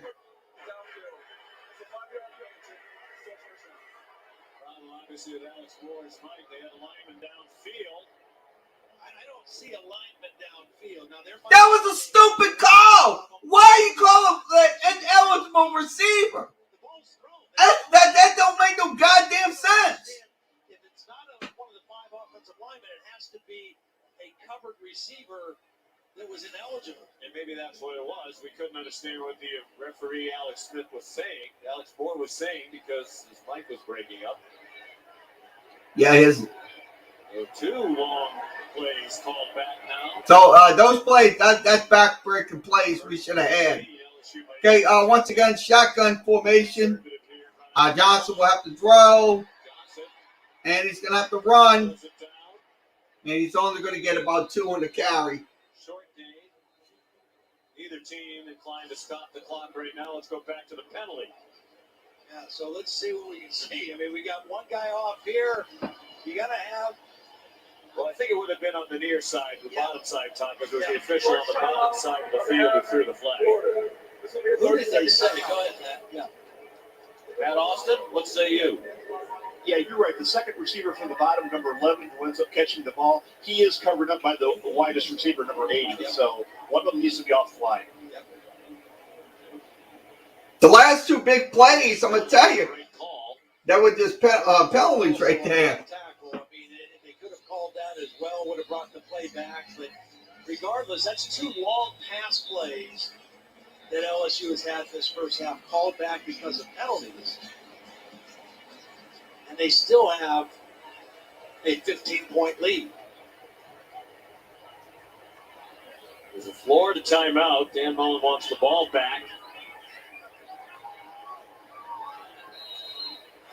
Second and 13. Well, Second and 13, ball spot at the 22. lucky to have two long plays called back. Hand off to the right side. That's going to be Davis Price. Price banged down at the 29-yard line by Jeremiah Moon. Got a gain of 7 to the 29. We'll use another timeout. Well, you use another timeout for two reasons. Number one, maybe you go after the punter and after the kick if you force a punt. And then number two is you try to get the ball back. You want to get some momentum because you won the toss and deferred, so you're going to get the ball to start the second half. But right now, they have not had much momentum at all offensively. LSU's had all the offensive momentum in the first half. You know, we travel around the country. We meet regularly with teams that are doing very well, teams that are having rough years, unexpectedly so, like LSU. Yesterday, everybody we talked to, coach and player demand, said there's a lot of fight in this team. We had a great week of practice, and we're seeing it again. And I think you have to give credit to Ed Ogeron and the staff and the leadership within the players because a lot of negativity swirling around here. Yeah, you know, football is one of those sports where, I mean, you learn how to circle the wagons, and you learn how to kind of adapt that mentality of it's us against everyone else. Shotgun formation, one back in the backfield, one of LSU 2 of 6 on third down conversion. Johnson will throw. It's going to be incomplete. Had to get rid of it. Threw it behind Brian Thomas, hoping he'd come back for it. The incomplete pass saves a timeout for Florida. Now can Avery Atkins get a ball in the air with the wind? Last one was a line. 43 seconds remaining in the half. Your score is 21-6. It looks like a nice little kick. He will try to back the pedal. He'll try to run it around and he'll get it across the 20. So across the 20. For Florida going into the wind with 29 seconds to go, 53-yard punt. Well, that was a great punt. He drove that thing. 8-yard return. What do you think Florida does here? Well, Try to throw it down the field or just take it to the house? I think you try. I think you try to see if you can get one big play, one first down, and then go from there. You've got the one timeout to work with. This first play, the first two plays of this drive will dictate what the end does. Shotgun formation back in the backfield. Jones drops back. Throws a screen. To the far side. He gets it out by Davis, who to the 20, runs out of bounds around the 25. The offense today has not been really on point with the interceptions, the lack of rushing yardage. But one thing about Dan Mullen, he's one of the best play callers, and he makes adjustments at halftime as well as anybody in college football. I'm sure they'll discuss everything when they're in the locker room. Drops back. Jones Pass. Caught. So it's going to be Wells on the catch. 9 on the pickup. It was a first down to the 34-yard line. They'll have to throw the ball down, and they did. Consecutive plays thrown by different quarterbacks. That happened a decade To ago. stop the clock. Very often, but we showed you the graphic. Jeff Driscoll and John Brantley for Florida. on consecutive pass plays. Interception. Okay, Christian McCaffrey was placed on IR. Just came out on the ESPN ticker. Well, again, not only did it turn the ball over, it also shortened. So he's on IR with a hamstring injury. So once again, if you're a Carolina fan, you will not see Christian McCaffrey. Than they have at any point this season has capitalized on the short field.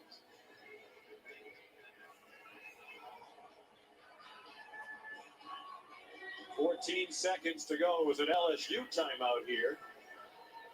Max Johnson, 10 out of 18 for just 90 yards with 2 touchdowns. And not an easy day to throw the ball with the wind gusting to about 26 miles per hour. But 101 yards rushing in the first half for LSU, coming in averaging 83 yards a game. So their ability to run the football on this Florida defense, which has been outstanding, stopping the run, really the difference in the first half, along with those 2 turnovers. Davis Price ran for a career-high 147 last week and lost in Kentucky. Has run for 94 already. Shotgun formation. One back in the backfield. Drops back. Jones will have to look for a pass. And he does. It's caught. Justin Shorter on the catch. Just for gain 24. Into this win after a 24-yard game, but you can try a Hail Mary into the end zone. Yeah, you probably can get the ball to the goal line now or into the end zone. That was a nice throw there as Dan Mullen's going to use his last timeout. About 5 seconds remaining. Jones waiting for something to open up against that prevent defense. Shorter, one of those tall receivers at 6'5", the transfer from Penn State, is over there on the sideline, and Emory Jones spots his big body and makes a nice pass in between 2 LSU defenders. But hit hard at the end of it by Jay Ward. So they're on the 42-yard line. Ordinarily, you wouldn't think it'd be that hard for a quarterback to get the ball in the end zone from this point, but it is a gusty wind. You do one of 2 things here. You possibly can throw a quick throw to the sideline and still have enough time to kick it. Or you got to go ahead and just try to launch one and get it to the end zone. If you throw an interception and you throw your 3rd interception in the first half, if you're Florida, so what? I mean, at this point, you're just trying to. Okay, once again, shotgun formation. Our wide receivers in motion. So everybody back waiting for that pass.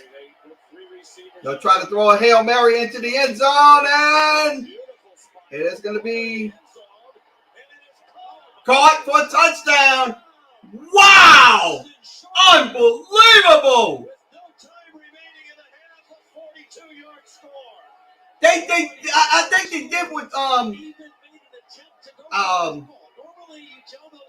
that's a touchdown, 42 yards out. Scoring play, 5 plays, 77 yards. 29 seconds off the clock. That was something. Nobody makes a play on the football.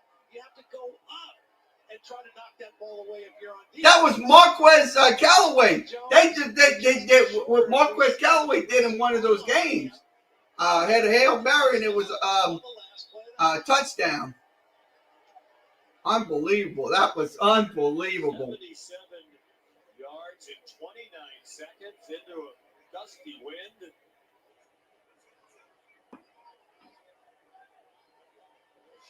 Asked for a timeout. The only question is whether his foot was inbounds. I think he should challenge. I think that wasn't a touchdown.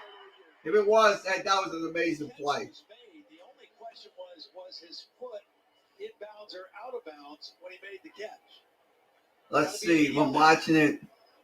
Looks like That foot's down. Yeah, clearly. foot is down. Gerald Hodges is the replay official. But how do you put 3 Foot is down. Looks like his foot is down. They're already I in the see end it. zone, and none of those 3 make an attempt to go up and play on the ball. What was number 31, Cameron Lewis, doing there on the left side of your screen now? It was almost like they were more concerned with boxing out the receivers as opposed to making a play on the ball. But you're not going for an interception there. You're just trying to go up and knock the ball away. You've got three guys back there, and nobody makes a play on the football.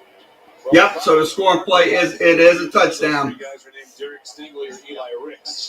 Two starting cornerbacks, two of the best in the country. After review, the ruling of a touchdown is confirmed. LSU is charged with third and final charge. Yep. So it's a In touchdown. addition, LSU has no more challenges remaining for the game. So no more challenges. Really a waste. Well, and for Florida and Dan Mullen, It was a touchdown. It was unfortunately. It was a touchdown. you wanted to create. I credit the guy. I credit him catching that football. I absolutely credit him for catching that football inbounds. This is the perfect setup for Dan Mullen to take his team to the line. Here's Crispin. Try to get them back within one score, making an 8-point game.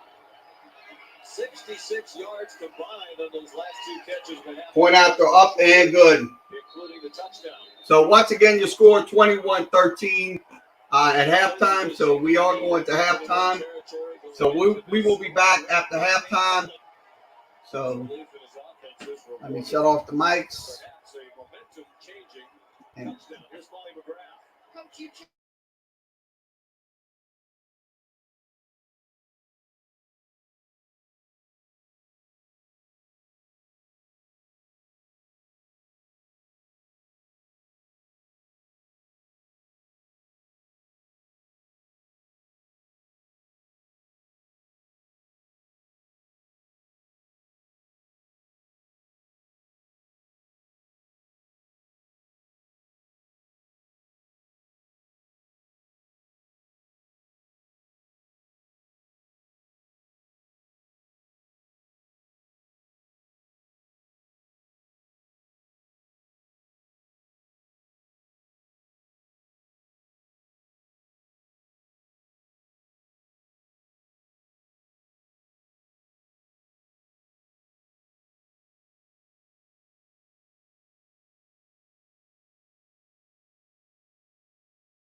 Okay, welcome back. LSU on top 21-3.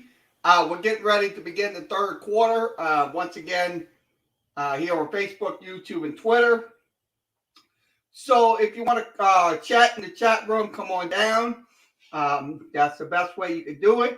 Or if you want a video chat, we have that option as well. You can go get your we put links in YouTube and Facebook, so you'll be able to come in and video chat with us and talk about today's game. So that is two ways you can come in and interact with us here on during the broadcast. Once again, thanks for joining us here. Once again, LSU, look, second half, LSU has to continue what they're doing and not let up one bit. Because, look, Florida's back in this game. And it'll take one play to beat LSU. Just one play. So let's get back. Let's see who's in. Isaac, hey, what's up? That Hail Mary was just absolutely insane. Yeah.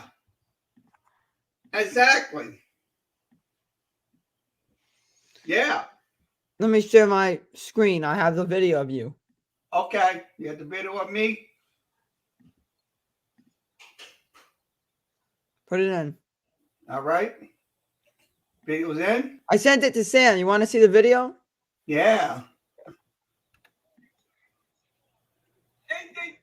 Touchdown. It's going to be caught for a touchdown.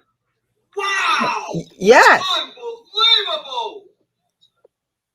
Absolutely. I mean, that was insane, Kerry. I mean, that was something right there. That was something to see right there. I mean, yeah, no, Kerry, I went back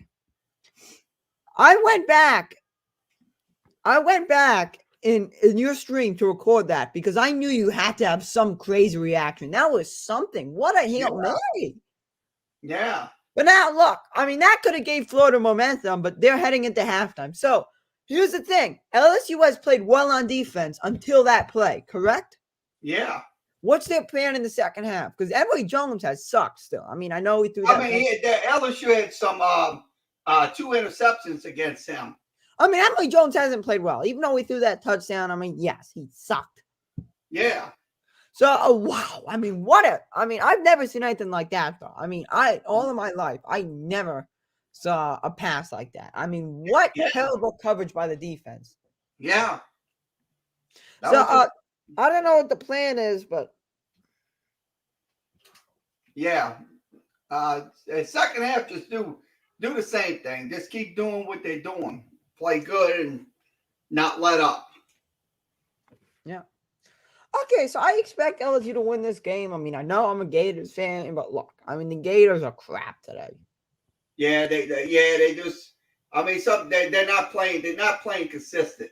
Because they're on the road and the wind is crazy today. I don't know what the wind here in Louisiana. But what the hell? The wind's whipping over there.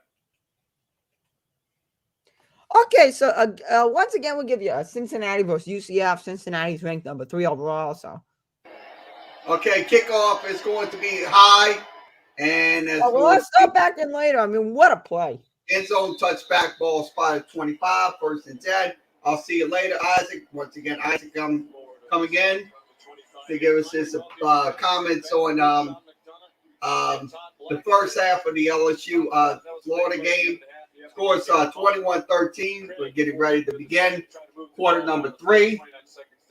We will be here for post-game coverage after tonight's game. So if you want to once again talk about today's game, you can do that. Shotgun formation. Emory Jones will have to run, and he will only get about 1 on the carry. Brings up 2nd and 9. Ball spot at the 26. So, Orgeron's right. His team played very well. The problem is it's a really talented team on the other side of the ball, and there's 30 minutes left in the football game. Emory Jones carried for a yard. He has just. So shotgun formation, 3 wide receiver flex to right. Drop back. We'll pass downfield, and it's going to be incomplete. Ball a little bit low, but it was there. And Davis, ordinarily sure-handed, he caught 31. Brings up 3rd and 9. They haven't thrown the ball to him anywhere near as much this season. Well, Sean, Florida head coach Dan Mullen said that touchdown at the end of the half was invaluable for the confidence of his team. He said he noticed his players' shoulders were sagging, their confidence was hurt, but then it completely changed after that touchdown. And players came out of the locker room with energy and intensity, yelling in each other's faces. And Mullen said, this drive, the key, make the plays that are there. Okay, once again, shotgun.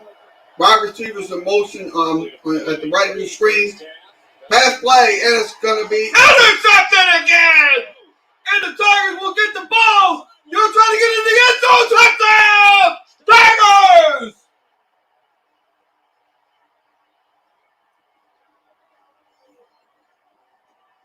Next 6!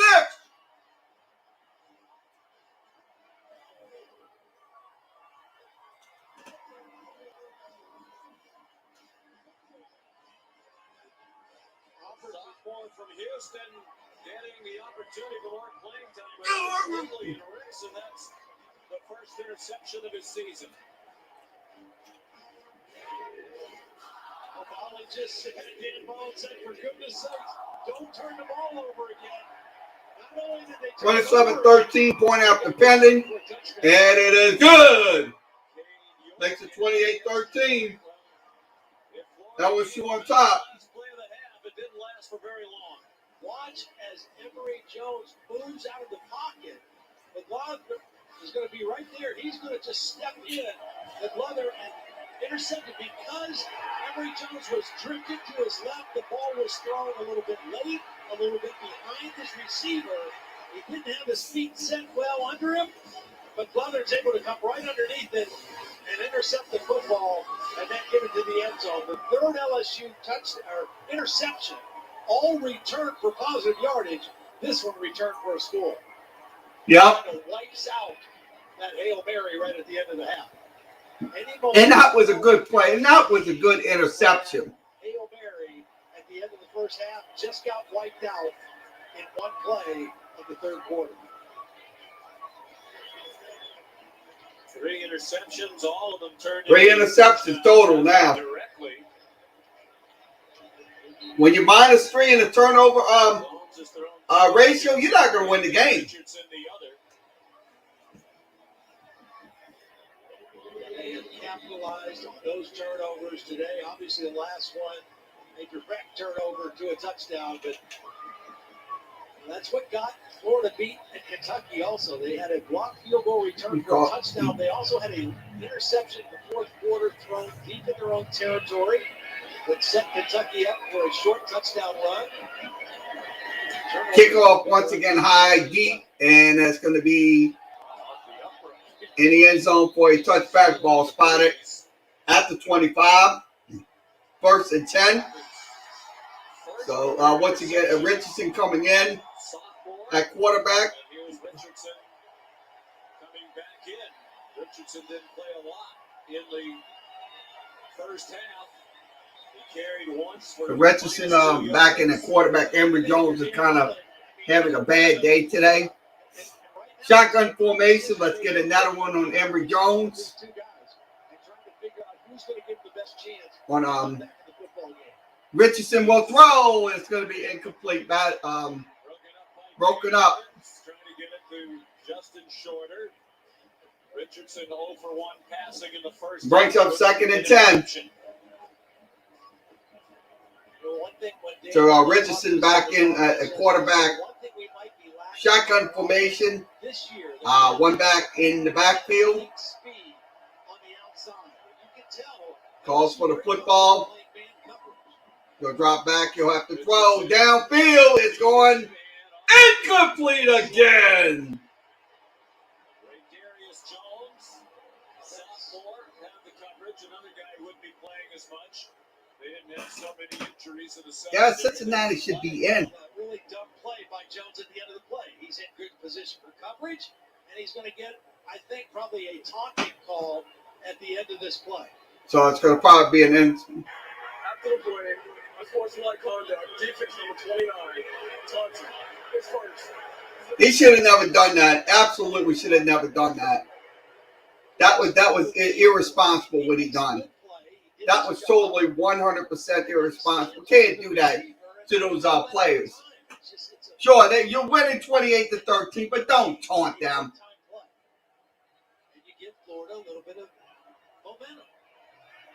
You got to slow it down with those penalties. Penalties, 4 penalties. LSU had a good defensive play right here. It's going to get flagged. We've seen it over and over again this year. Damian Pierce, the ball carrier. I mean, look, you can't taunt. The coach is trying to tell him. And the coach is right, and I agree with the coach. You shouldn't taunt those players. Shouldn't taunt him. Should have never taunt him. Okay, Richardson in at quarterback, one back in the backfield. Wide receivers to your left, 2. And they're going to pitch it out. And Pierce will get across the 50. So there's be just about 5 yards to the pickup. But it's a staple of Dan Mullen's offense. Kind of started it with Tim Tebow. Is a little play where the quarterback fakes like he's going to run, takes a couple steps towards the line of scrimmage, and then pulls up and throws, usually to a back going down the seam. Shotgun formation. Looks like he's going to have the quarterback. No, he's going to pass. Caught. First down. So that's a 9-yard pickup for Pierce. You just have to expect this. He fakes 9-yard pickup. He pulls up. Meanwhile, that back gets lost running down the seam of the field, and Richardson hits him with a big play.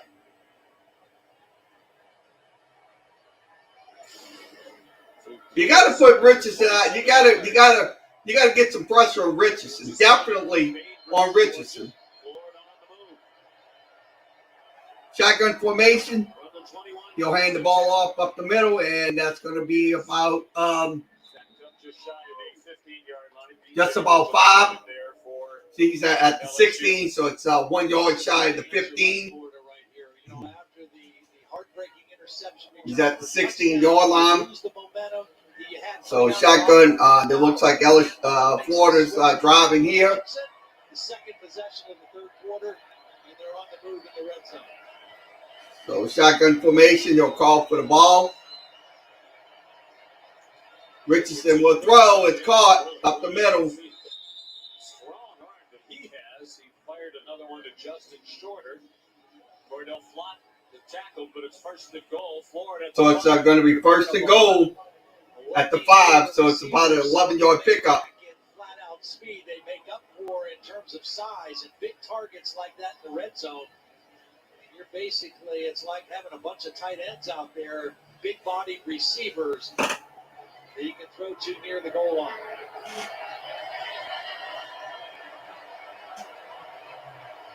So the quarterback will run it in, and it's going to be in the end zone for a score.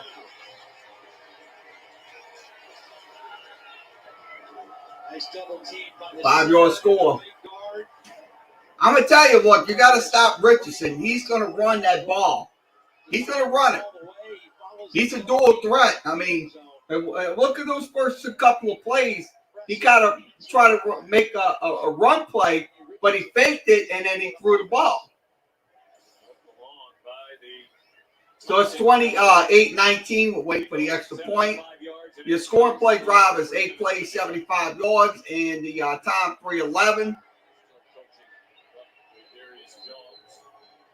Jones should have never had that penalty. That was the cause of that touchdown. They're going to go for the 2-point conversion. Richardson will have to throw it. Richardson's going to have to run it in the end zone, and he does. So it's 28-21. They're right back in this game. Usually he comes in for a series, then Jones comes back in. Why do you stick with that guy? Yeah, that's what I mean. Dan Mullen looked in the eyes of his quarterbacks and said, who can help us win in the second half? And I think he found it in Anthony Richardson. Darius Jones helped them on that drive. Standing over one thing, then climbing over it just exacerbated it. And Richardson, the man of the hour for the Gators.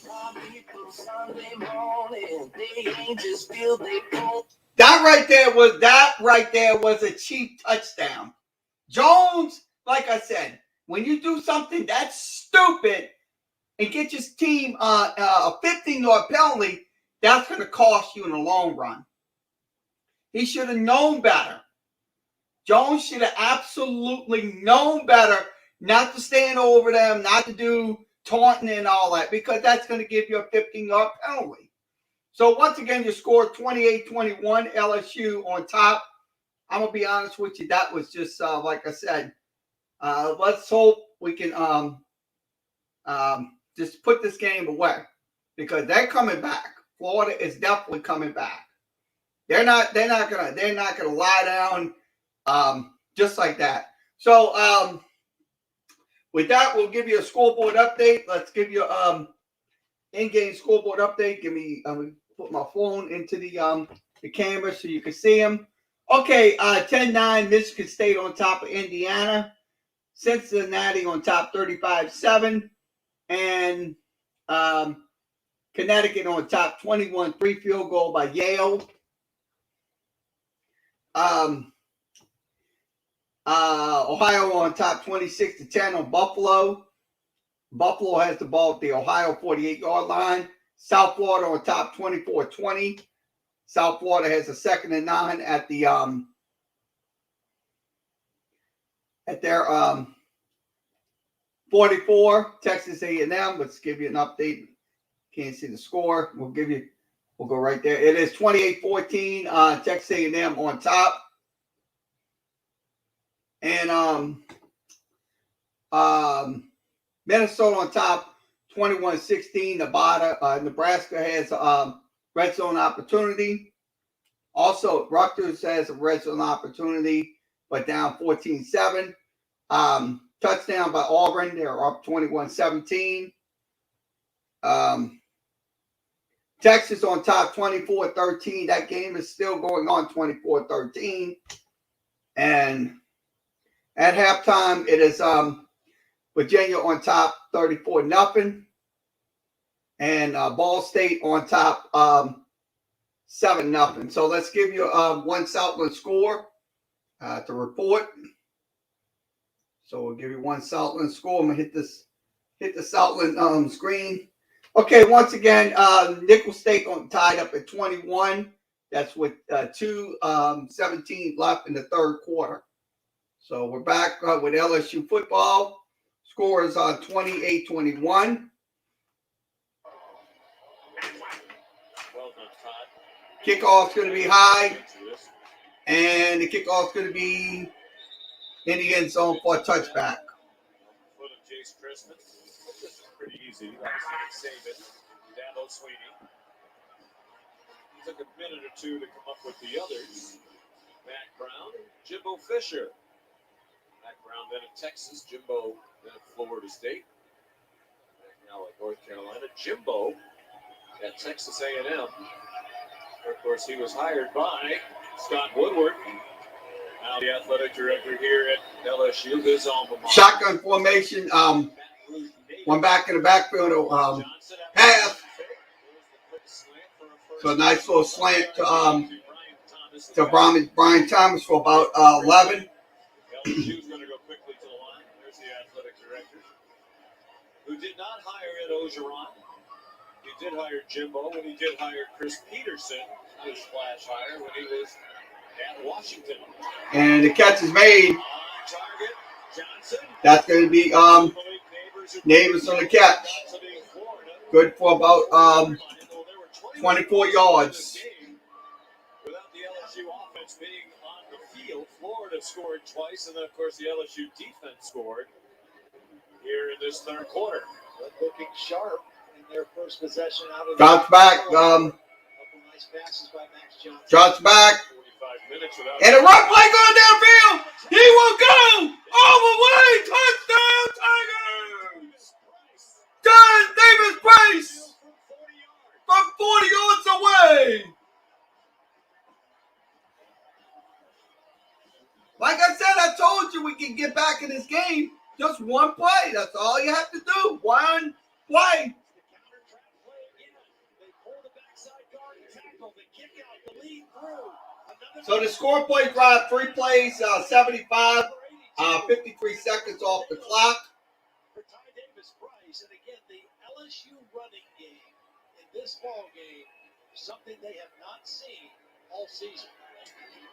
Point after up and in good. Second half last week in Kentucky, Jake Beats, the offense coordinator, told us in the half the conversation was enough of this. That is something Todd has never said at a restaurant. Very taste of the town. We'll have that for you when we come back to Baton Rouge.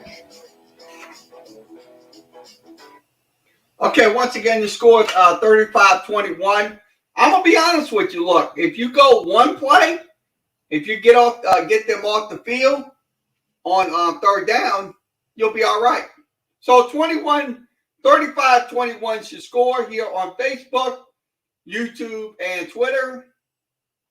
We are live today. We are going to be live for post-game coverage after today's game. So we will be here giving you all the analysis and if you want to talk LSU football, you can do that via the chat room, or you can do it with the StreamYard links. That's video chat. So scores once again 35-21.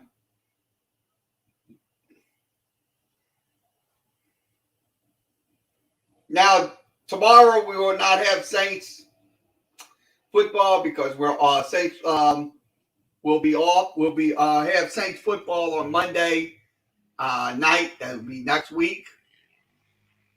We'll have the Seattle Seahawks here on Facebook, YouTube, and Twitter. And also this Thursday we'll have Tulane and SMU game coverage as well on Facebook, YouTube, and Twitter. We will be doing it, and then we'll have LSU coverage if they're playing next week. So we will have LSU game coverage.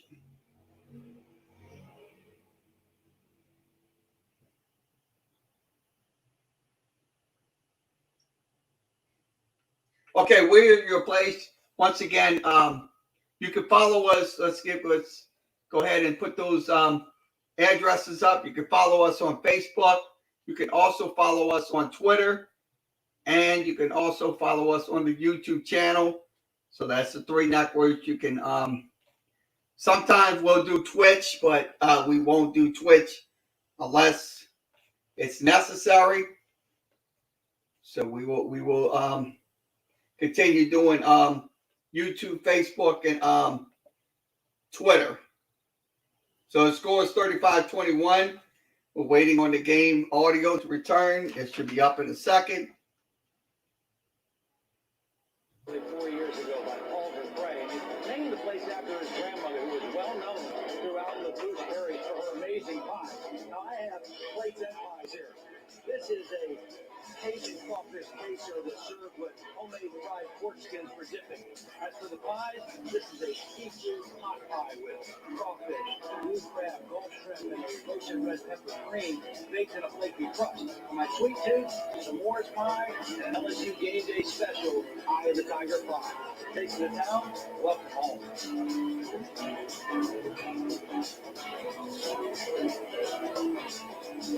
Did you eat all of that? I mean, every week you eat everything that we see on screen. Please tell me you didn't this week. I had some help with all of that. I did my part, but I had some help. I had some friends with me to help us out. Kickoff's going to be deep, and it's going to go into the end zone for a touchback. Ball spotted at the 25. By 14. Did you bring some I did. samples? I didn't bring any plates, but I brought you some pie. So this is a banana pudding pie because I think you like banana pudding. Yeah. I thought you said. I don't know where you heard that. But This is the game day special. This is the Eye of the Tiger. Lemon Purple. pie with the purple. It's a blueberry cream. Turns purple. we'll try Those that are one. both for you. No. Although, does that make us buy? If they have gator pie, I think we have equal time. No, statutes. we're in Baton Rouge. Okay, shotgun formation. Back in the backfield, 2 wide receiver to your right. He'll throw, and it's caught.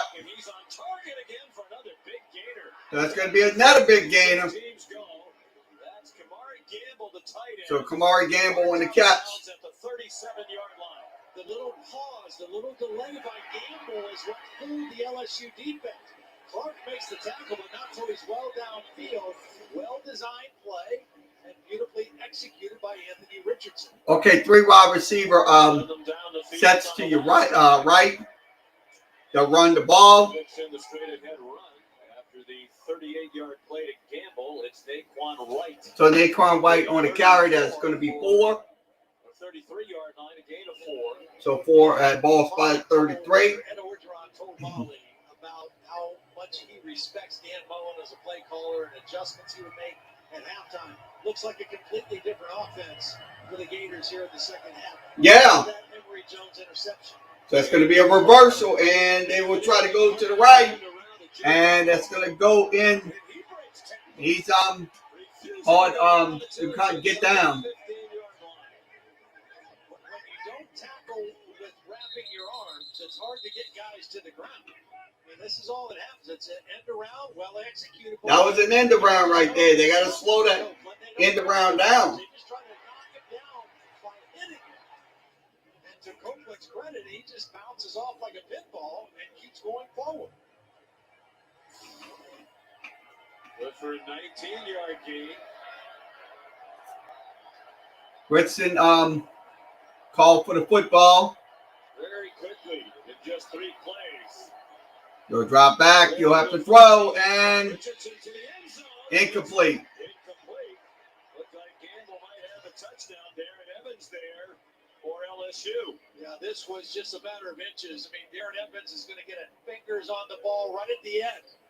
It goes through the hands of Gamble, and Evans able to get a hand on it, but another well-designed play and a good throw by Anthony Richardson. We see the replay on the Progressive Pylon game.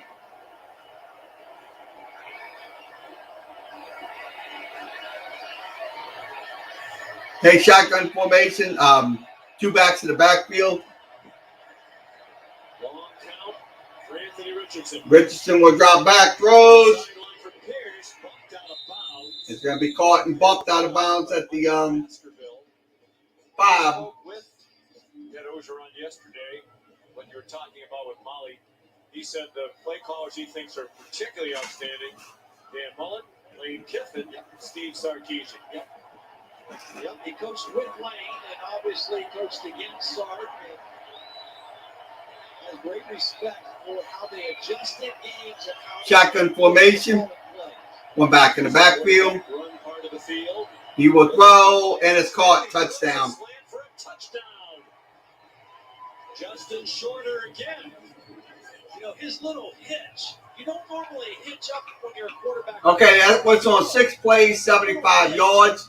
Took 2 minutes and 9 seconds off the clock. So 35-27.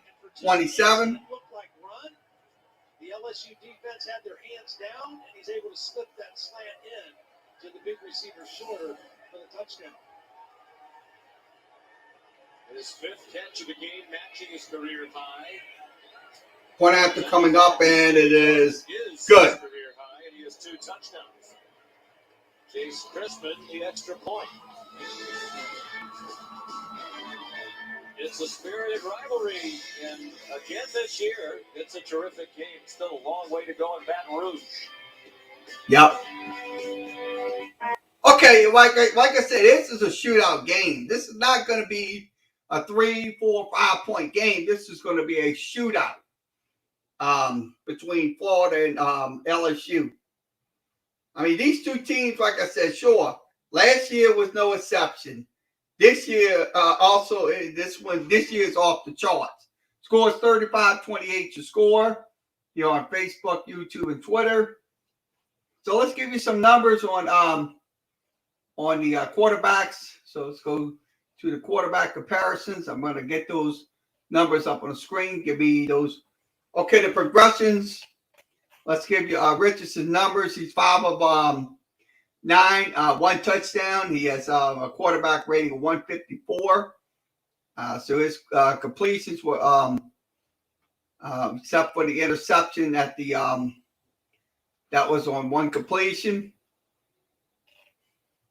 Now he didn't get sacked in the game, so now Max Johnson has 125 yards. He has 2 touchdowns. His quarterback rating 145.2. He was sacked once at the 37-yard line. So your score is 35-28. It's your score. So let's give you the third quarter. Let's give you the third quarter stats right now. Florida has 136 yards total offense. LSU 75. Running the ball, Florida has 7 carries for 66. LSU 1 for 40. LSU 2 for 2, 35 yards, and Gators are 5 for 10. Now on third down, LSU's 1 for 2. Florida 1 for 2. So now the time possession, LSU has the ball 53 seconds. Florida has the ball for 6:08. So 6:08 in the game. So that was in the third quarter.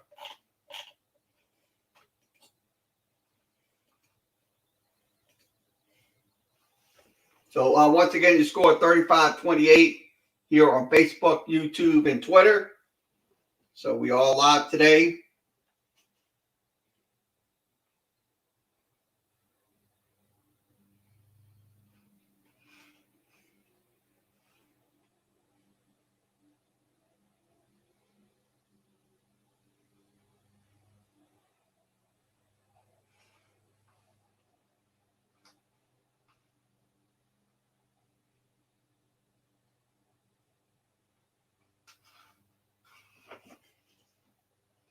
Okay, once the game returns, we will have the game audio for you.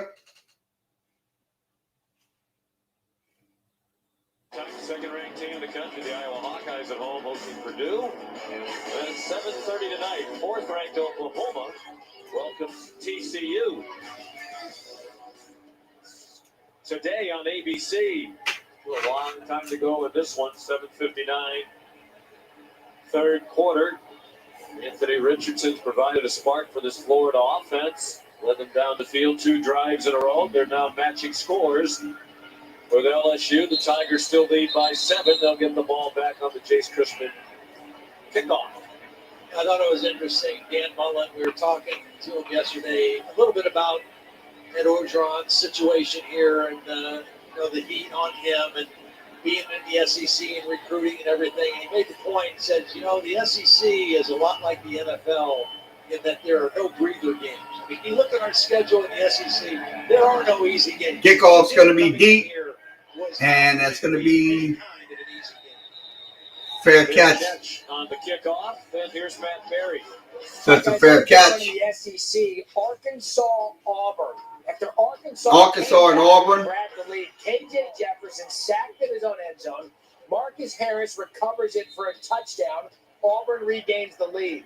And then watch this dime from Bo Nix to Demetrius Robinson. Absolutely perfect. Arkansas, however, has just tacked on a touchdown. Back and forth in this one as well, gentlemen. All right, Matt, thank you. Here comes the LSU offense again. Okay, offense back on the field. Max Johnson. 12 for 20 for 125 and 2 touchdowns. And we'll throw a screen. And that will be Mashburn for about 7. Catch of the season for the sophomore from Mandeville, Louisiana. Take a look at what LSU has done today running the football. That's been the difference for them. It's given them balance. It's taken some pressure off Max Johnson. The problem is now Florida's got some things figured out on their offense, so LSU has to keep their foot on the gas. Run play coming up. That's Tyrone Davis-Price. No gain. Price is down to the line of scrimmage. He scored a 40-yard touchdown on their last possession. And Antonio Valentino there. The transfer from Penn State, that 40-yard run for the touchdown by Davis-Price was the longest of his career and the longest run of the season for LSU. The offensive line doing a better job in the run game, certainly. 2 weeks in a row now. Shotgun formation. One back. Last week, In the backfield. posted it late into time. Johnson will drop back. He up, throw downfield. And it's incomplete. Trying to get at the Coy more with Jadarius Perkins in coverage. Ball kind of hung in the air for a long time. I don't think there was any interference. The ball was just overthrown. It got up in that air a little bit and sailed over Moore's head. LSU going to have to 3-and-out punt. Yep, 3 and out. Many defensive stops in this second half so far. Gators just got one. Avery Atkins to punt for the 6th time today. Gonna punt it. Pretty good punt. Should be a returnable ball. Slowed down at the 35-yard line. So pretty good return. That's 42-yard punt and 9-yard return. So it has been a wild third quarter. Florida scored 15. okay. The last 4 drives, we'll show them to you. Let me show you those last 4 drives. Let me get those drives up on the screen. Okay, Florida's last drives were interceptions, touchdown, touchdown, touchdown, touchdown, and touchdown. So that was on their last 4 drives right there. Richardson again. So that's a change in there. Richardson drops back, looks for a pass. It's going to be caught. Good 6-yard pickup. Brings up 2nd and 4. With his presence right now and his poise. He wasn't sure how much he would play. Has not played all that much the last 2 weeks, coming off the hamstring injury. Not start all that well, but he has really settled down. And he's Shotgun formation. 1 back in the backfield. Wide receivers. 2 wide receiver sets. They'll run the ball here, and it's going up the middle, and that's going to be about a yard. So only 2 for Malik Davis. Jones has been the first on the field to congratulate his teammates for both touchdown drives. He stayed engaged, and Damian Pierce tells me these quarterbacks lean on each other. They genuinely like each other, and you can see that support was there. Shotgun formation, 1 back in the backfield. Richardson will run, and he will get a big gain.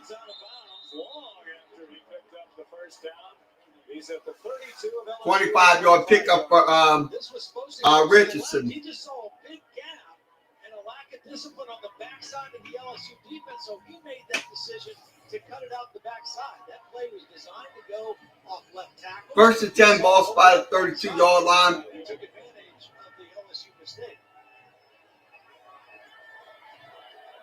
So they have 2 backs in the backfield. They'll hand the ball off and won't get much. Only 1 for Davis. One thing that Florida's doing today is they're eliminating the operational penalties. The last time they played in a hostile environment on the road in Kentucky, they had 15 team penalties, but 8 false starts. One thing they're doing is the left guard is paying attention to the quarterback. When the quarterback is ready for the snap, he's tapping the center. And that is kind of giving them the indication of when to start the play. They haven't been penalized. Richardson will throw. Wide open. Caught. So first. This is a really interesting play. Watch Copeland. He's going to be blocking like it's a screen. Then he releases and come back inside. That was by design. Anthony Richardson, meanwhile, was looking to the right with his eyes, and he came back to the left, knowing he would have an open receiver off of that little deception play. Okay, shotgun formation, 1 back, 2 backs in the backfield, 2 wide receivers. And it is going to be a touchdown. Right on the money to Damian Pierce. And they're an extra point away from a tie game with 3:45 to go. That's another touchdown, so 35-34. The score play drive, 6 plays, 65 yards. Took 2:48 off the clock for the Florida Gators. And nobody is able to get out quick enough to Pierce for the touchdown throw. And the extra point for Jace Christman to tie it. Kick is good. So the score is 35 apiece. Wild third quarter. 22 scored in this quarter by the Gators. 14 by the Tigers. And they're all squared 35. This was the interception that got Emory Jones lifted from the game. Threw it off balance, back across the middle, and then ever since Anthony Richardson has come into the game, it's been a new look Florida offense. Meanwhile, the LSU running game has continued to prosper against this Gator defense, and now it's back and forth and kind of has the feel of who's going to have the football last, or who's going to come up with another crucial turnover here in the fourth quarter that could decide this football game.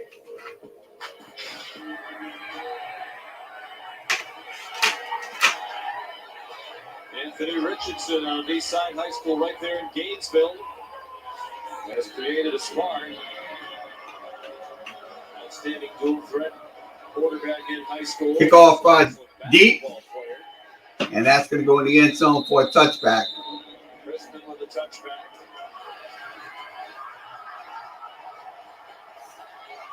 There comes Max Johnson trying to get his mates fired up. He's 13 for 22 for 132 and 2 touchdowns.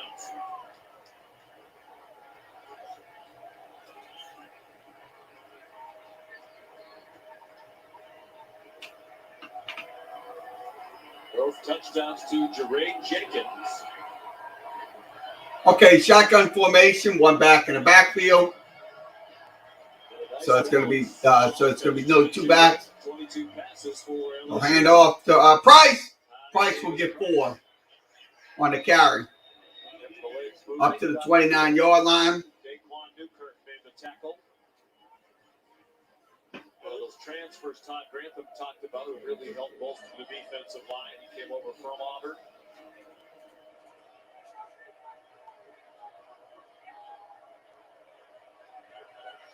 Shotgun formation, one back in the backfield. They'll hand the ball off again. That's going to be Davis Price. Looks like he's going to get another big gain, and he does. 21 yards. He was looking for Travis Johnson and said, hello. Wow, this guy is running hard. He ran hard against Kentucky last week, and he's running even harder today, having a career ball game. Last week he had Travis Johnson have the heavy contact with Davis Price. He's a little slow to get up. The 147 for Davis Price last week at Kentucky was the career high, as were the 2 touchdowns. So he's matched the rushing touchdown total today, and he's established a new career high with 159 yards on 19 carries, 8.5 per carry. This has been his favorite play, too. It's the same counter trap. They pull the backside guard and the backside tackle, and this tight end gets a big block out in front of the play. They've run it several times. They've executed it every time. And then Davis Price does the rest with his running style. Run play, pass, incomplete. Score for score. Brown wanted a flag on the pass intended for Brian Thomas. No flag thrown.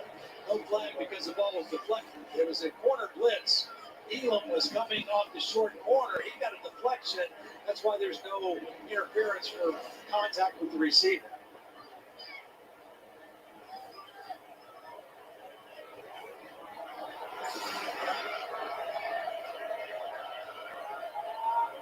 Okay, shotgun formation. Johnson will have to throw. Run it out of bounds. Got to the 45-yard line. They'll need 5 more. On a 5-yard kickoff. Chased him out. Matt Carter is looking forward to playing here today. Told us yesterday his mom is from Baton Rouge. He made a number of trips here as a youngster to come visit relatives in the capital city of Louisiana.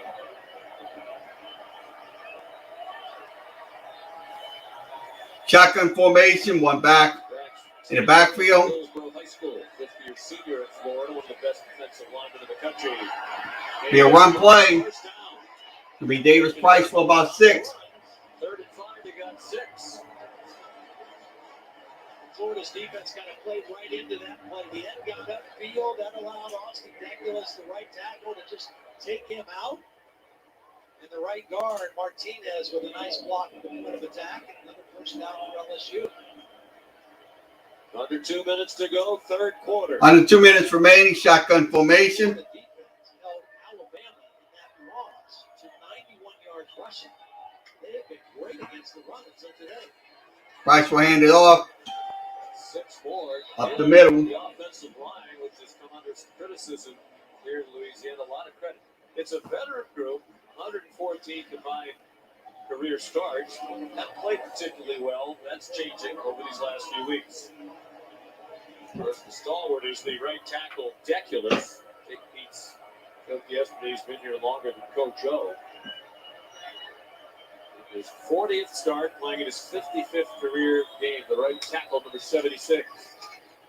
And they'll hand the ball off the middle and Back to the line. no gain. That's about it. Jake Pete's came over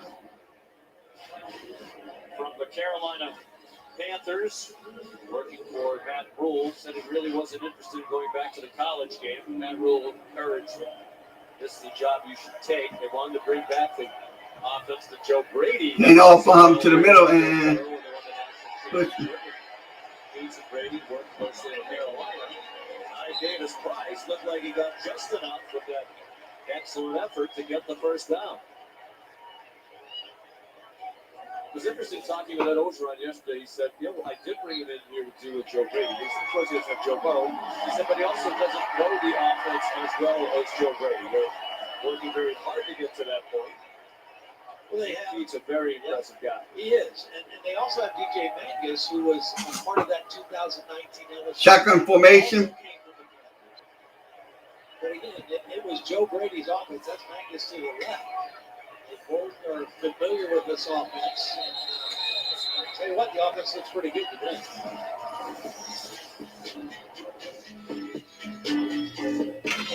Lots of celebrating in the 3rd quarter on both sides. Set up for another great finish between Florida and LSU.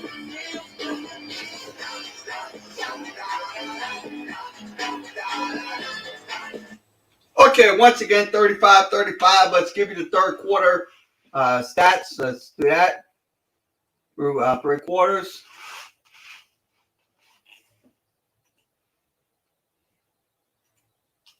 Okay, the third through 3 quarters. Let's go through those numbers. LSU has 319 yards total offense. Florida 401. Running games. LSU had 29 carries for 187. Florida had 26 carries for 109. Passing the ball. LSU is 13 of 23, 132. Florida 31 of 20 of 31, 3 touchdowns and 3 interceptions. That's 292. First down, Florida has 21, 6 of 14. LSU 8 of 8. That's on pass plays. 4th down, no 4th down conversions. Total plays, LSU's used 52s. Florida used 57. Time of possession, LSU had the ball for 21 minutes, 40 seconds. Florida had the ball for 23 minutes and 20 seconds. So that's through 3 quarters. And your score is 35-35. Let's give you the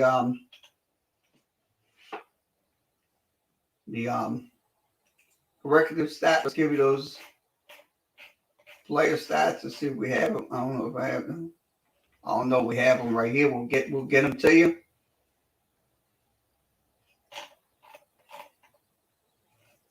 I'll switch this back in. Sorry about that. We switched it.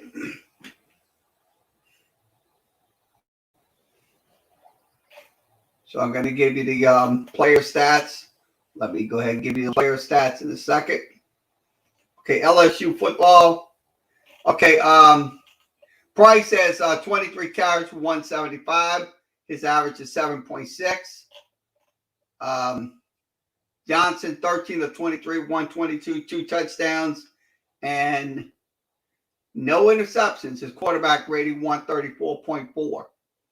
Now, the wide receiver core absolutely catch the ball. You got Jenkins with 3, Navis with 3, Thomas with 2, Best with 2, Mashburn with 1, Palmer with 1, and Williams with 1. Now, the running game, so led by Tyrone Davis-Price. Now, let's give you the Florida one. Okay, the Florida one, Richardson, right now he's 127. His quarterback rating 193. The running game, Richardson, so that's only 109 yards. That's only Richardson with 3. Pierce with 4. Copeland with 3. So let's get back to LSU game coverage. Score is 35-35. Of this game, SEC rivals Florida. Shotgun formation, one back in the backfield, 2 wide receivers. And that's going to be a handoff to the left, right side. Going to be Price on the carry, so it'll be about 4. Brings up second and 6. Key stops today for Florida. Has another.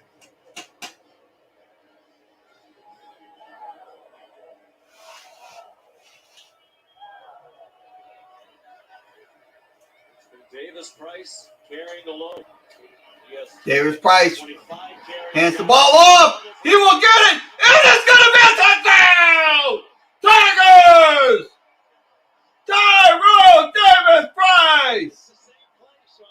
It's the same counter trap. Florida has not figured it out. They've not figured out how to stop it. And LSU just That's on 10 plays, 75 yards. they go to it.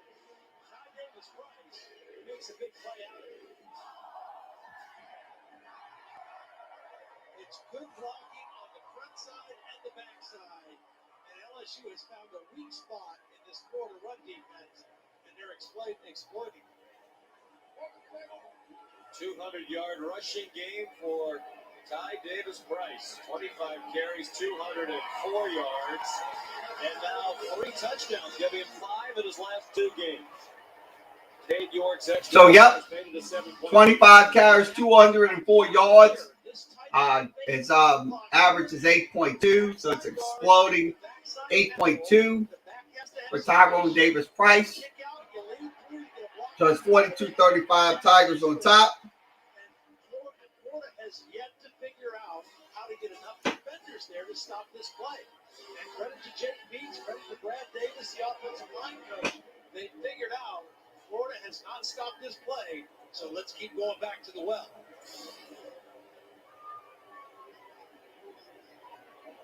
$204 yards rushing. Yeah, that's 8.2 yards per carry on 25 carries. It's gains through the air largely today. Florida's 26 for 109. Coming in.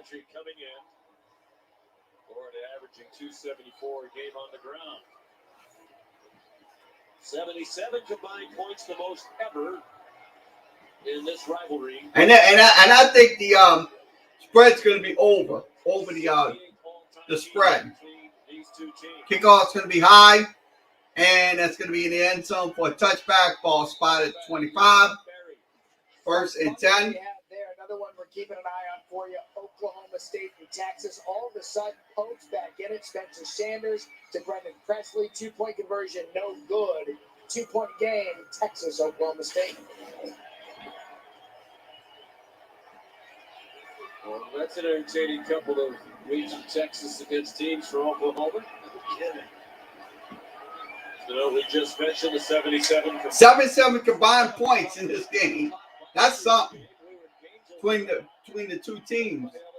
This is a shootout game. Richardson will drop back. He'll have to throw. Incomplete. Started a retreat to throw. P.J. Ojolari was right there. Yeah, another inside spin move by Ojolari. Here he is beating the left tackle again. This was the Tebow play again. Fake it, back up and throw. And Richardson does well just to get rid of the football and avoid the negative play. Because this has sack written all over it. If not for the strength of Richardson to get rid of the football. I formation, no shotgun. Richardson will have to run. And he's going to go down. Sack time. Nope, loss of 3 on the keeper. The 60th senior, number 97, who had not played this year prior to today due to injury. There they are, 92 and 97, two good friends, two buddies. They meet in the backfield, and they wrap up the quarterback for negative yardage loss, and Richardson is down. So it looks like Richardson's down. Oh, they're going to have to put Emory Jones back in there. Once Anthony Richardson taking snaps at center. Yeah, there are times it looks like defenders are faking to slow down the offense, but that's not what's happening here. That is not Trying to slow down his own offense. They've been going in reverse on this possession. He's hanging that left arm. I mean, he went down. He looked like he was gimping right there. Back to the moment.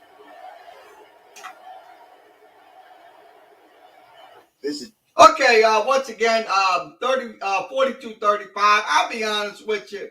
This is, like I said, 77 points.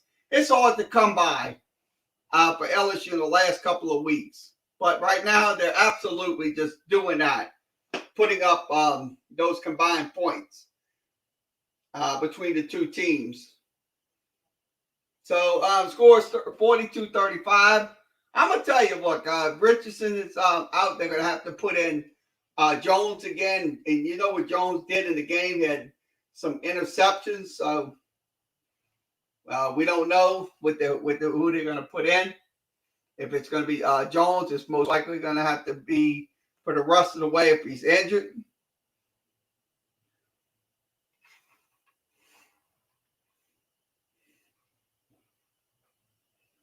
Okay, let's give you an in-game scoreboard update. So let me get my phone and we'll remove this button right here. And I'll give you some in-game scores.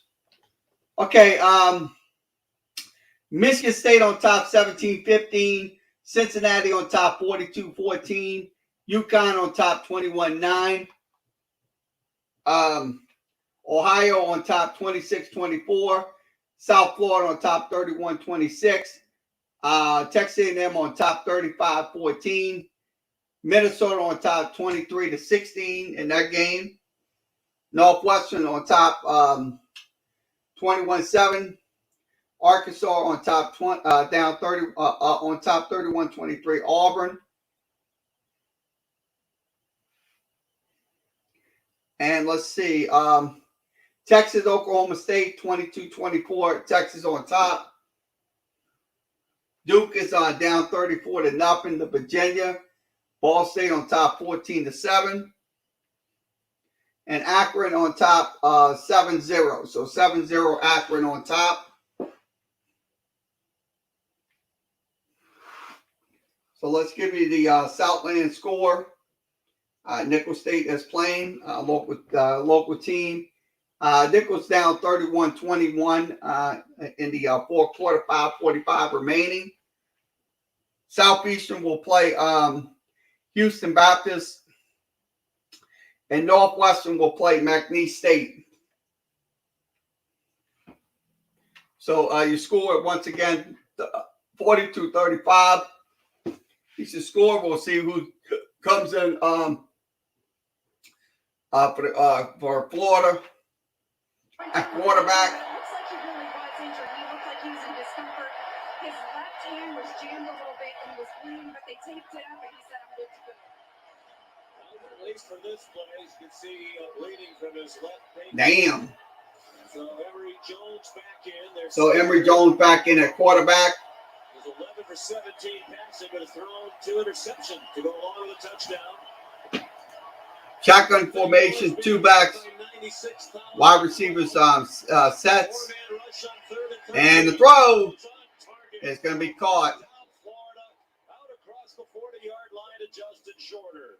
How about the guts? To the 40, that's a good for an 18-yard pickup. 13 with your now backup quarterback. He's been sitting on the bench, and no sulking by Emory Jones. Ollie gave that report about his support of Anthony Richardson. He comes in 3rd and 13 and delivers a strike. For 18 yards, career day for Shorter. There's going to be a run play going up the middle. That's going to be Jones for about 3. He got 3. I can't tell you how impressive that was to me. I mean, I was thinking for sure Dan Mullen's going to just run the football here, punt it, not put that pressure on Emory Jones to make that play on 3rd and 13, and Emory Jones just said, boom, here it is, first down. We spoke with Emory Jones yesterday. Said he Shotgun formation. The time with Anthony Richardson. One back in the backfield. Made the toss, throws back. And caught. Trying to get it to No, it's incomplete. It was Dwight McLaughlin. McLaughlin on the breakup. Breaking on the football, knocking it away. It was a good throw. The timing was there. Just McLaughlin made a great play. Brings up 3rd and 7. Another 3rd down. The Gators just converted on 3rd and 13. Announced at 96,012. That's about 6,000 below capacity there at Tiger Stadium. That's probably tickets sold a lot more empty. So it's going to be a run play. Bubbles in! But he did get the first down. Got it back. He had passed the marker and then put it on the ground. Yeah, very lucky. This ball is going to bounce right back up to him. I think that was Damone Clark that put the hit on the football, knocked it loose, but it bounced right back up to right. That would have been the 4th turnover of the game for Florida. Now Richardson back in at quarterback. Is what's going to really turn Shotgun formation. 3 wide receiver sets to your left, and it's going to be a run play by Richardson. He will get. He goes down to the 40. Dan Mullen said yesterday, we're not really sure he understands yet what he's supposed to do. So it's about a gain of 6 for Richardson. People to use Coach Mullen's word. He ran that play like a tight end who just caught a little short dump off pass. He lowered his shoulder and ran through about 3 times. Shotgun formation. Back to the backfield. Pitch out. Pierce trying to get to the So it's going to be no gain for Richardson. For Pierce. From Monroe, Louisiana, a 6th-year senior in this LSU program. Florida started the game 1 for 7 on 3rd down. They converted the last 4 against that Orgeron's defense. This kind of distance, you always have to be alert for the quarterback run here, too. It's very manageable. Okay, one back going in motion. Probably 4-down territory if they don't get it here. He'll draw back. He'll have to throw. He's going to have to get out of the pocket. Rolls it downfield. Incomplete. Over the head of Malik Davis, the running back. And out of bounds. And now Dan Mullen with the decision to make. Out of field goal range. And the offense will stay on. So they're going to go for a 4th down.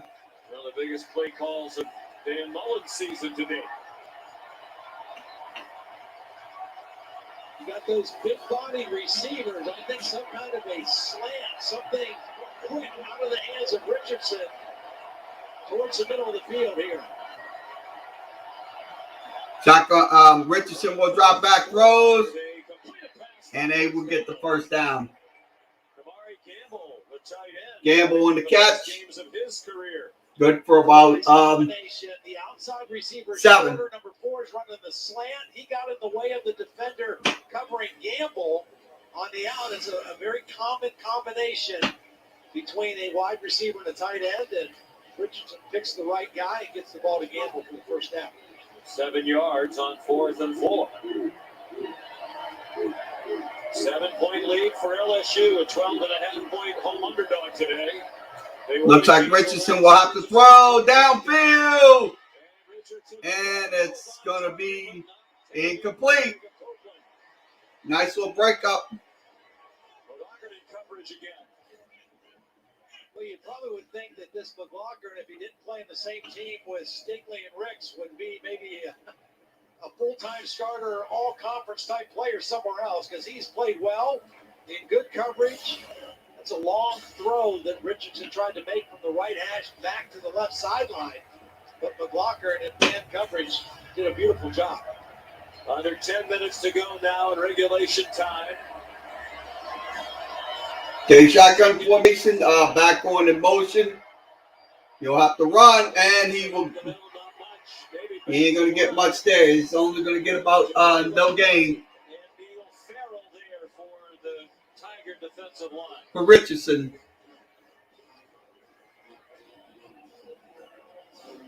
Well, if you're in two-down territory here, if you're Anthony Richardson, you don't have to get it all in one play. And if you're thinking, if Dan Mullen's thinking two plays here, the quarterback needs to be on that same page and know I don't have to get it Shotgun all. formation, back in the backfield. Richardson will drop back. You'll have to throw downfield. Caught touchdown. This is going to be another 41, 42, 33-yard score. Beautiful route.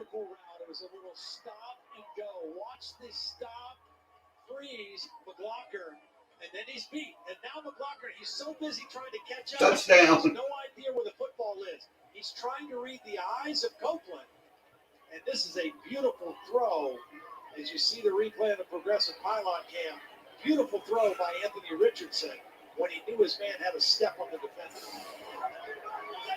So the score play drive, 13 plays, 75 yards, 5 minutes and 13 seconds off the clock. Knocked the ball away a couple plays ago, and then he's still out there on an island, and he gets frozen on the stop and go. You go to the opposite end of the spectrum. If you're a cornerback playing in a defense that plays a lot of man coverage, like LSU does. Farrell walking slowly off, veteran of that defensive line. 33-yard touchdown to Jacob Copeland. And a huge game last year against the Tigers in Gainesville. He went 5 catches, 123 yards, including a 19-yard touchdown from Kyle Trask. Redshirt junior from Pensacola. Kristen for the tie. Snap, place, kick. It is 42 apiece. tied up at 42. 9:14 to go. Richardson, the touchdown pass. They still got a long way to go. Contribution of Emory Jones off the bench on that first down and 13 that kept them moving. I'm going to tell you, that quarterback, Anthony Richardson, look, he's no joke. I mean, this kid can throw the ball down the field. I mean, why keep Emory Jones in there? Why? I mean, he's going to throw interceptions. So let's give you the stats on this game. I'm going to give you the comparison stats. LSU has 348. Florida has 476. Rushing yards, LSU at 216 yards on 31 carries.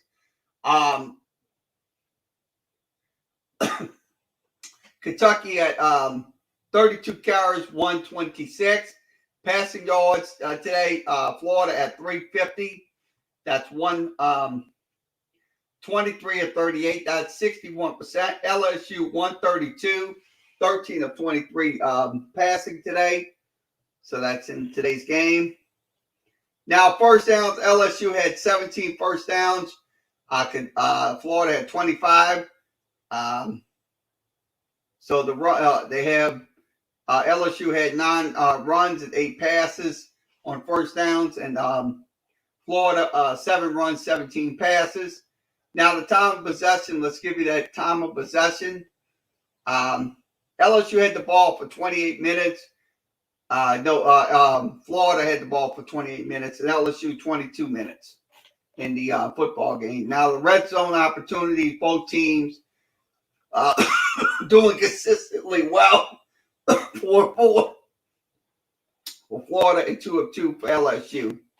So that's in the game. So let's give you quarter four's stats. Okay, 4 quarter stats are on your screen. LSU has 29 total yards. Florida has 75. The passing games, Florida had 58 yards after the touchdown. First downs, they have 4 first downs to 1. Third downs, 3 or 4 for Florida, 75%. Fourth down, 1 of 1. Time of possession, LSU had the ball for 33 seconds, and Florida had the ball for about 5:13 in the game. So your score is 42-42. Richardson's made some beautiful throws. Perhaps the most important throw of this second half was the only one by Emory Jones that kept that drive alive on 3rd down and 13 from their own 22. And remember, the last throw before that he made was the one that got him benched. It was intercepted. His first possession of the third quarter, returned for a touchdown. Dan Mullen opting to go for Richardson. And to Emory Jones' credit, he did not pout on the sideline. This is the last play that he had prior to that 13th throw. Returned for a touchdown, gave LSU the momentum early in the third quarter. And then he came right. Kickoff is going to be high, and that's going to be a returnable ball. That's going to be Trey Palmer will try to go to the left side. He will get across the 32-yard line. John, Auburn fans got 4 quarters of good Bo Nix this afternoon. Here, the designed run for 23 yards, and Auburn has pulled away 38-23 over Arkansas late in the fourth quarter. And Oklahoma State just stopped Texas on 4th and 3. They've got the lead and the ball. Wow. Okay, shotgun formation. One back going into the now it's 2 backs in the backfield. They'll hand the ball away. That's going to be Price for about 3. Back with LSU, and it's Ty Davis Price headed to the 35-yard line in Arkansas. Boy, the feel-good story of the season just a few weeks ago, drifting rapidly in the wrong direction. Well, there was so much hype and build-up around that game at Georgia, and Georgia just took everything out of it. They just had a hard time recovering from that ball game. It was Kentucky who beat both of these two teams. They get that 3. Okay, shotgun formation, backs in the backfield. They will run the ball. That's going to be Tyrone Davis Price again for about 13. Well over 200 yards for the junior from right here in Baton Rouge, Southern Lab High School. That's 13 yards against Todd Grantham's defense and 220 for the morning into afternoon. Jack Mashburn, one of the backup tight ends, number 82. 220 yards. That's something. He's putting up a good 220. Flag on the play. A lot of these plays. Shotgun formation. Leading the way for Ty Davis. Let's see what they looks like. Yep. It is a flag. False start. 5. That's going to cost them 5.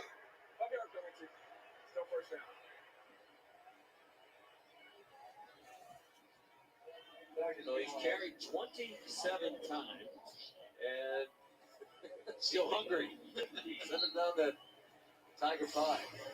Digging that Mike Banana pudding pie, whatever that was. The penalty's got to be cut out. Shotgun formation. They'll run the ball. And David Price will get the yards back. No, it was down. Good for 18 yards. Up to the 39. Instead of pulling the guard and the tackle, it's the guard and the tight end. And Mashburn again leading the way.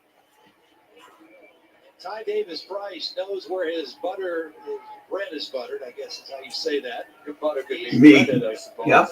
He was Oh, me. definitely down. And they are already in field goal range. That's one thing we haven't had today with everything else is the field goal attempt. Hand off, and that's going to be Davis Price again. 2nd and 4. So he gets on, gets up to the 33, gain of 6.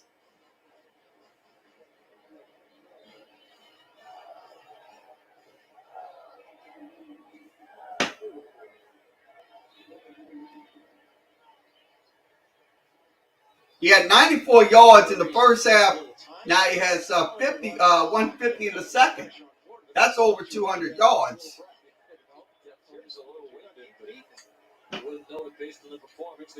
Hand off.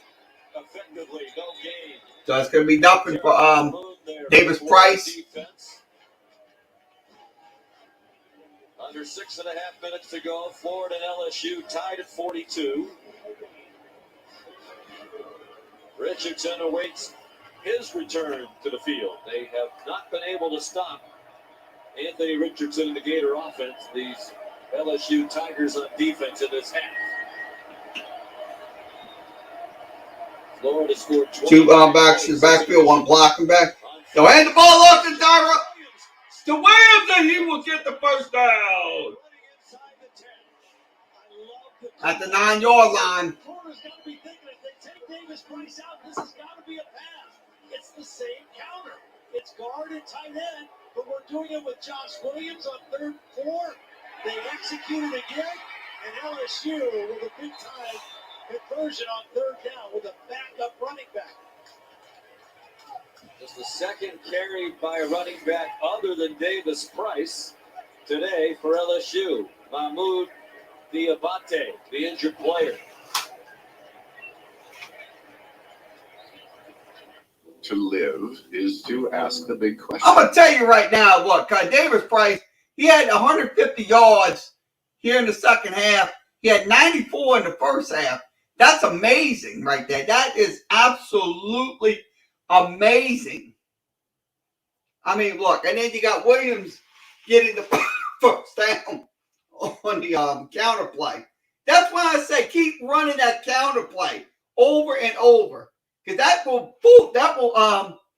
definitely spook the defense out. That would definitely spook that defense.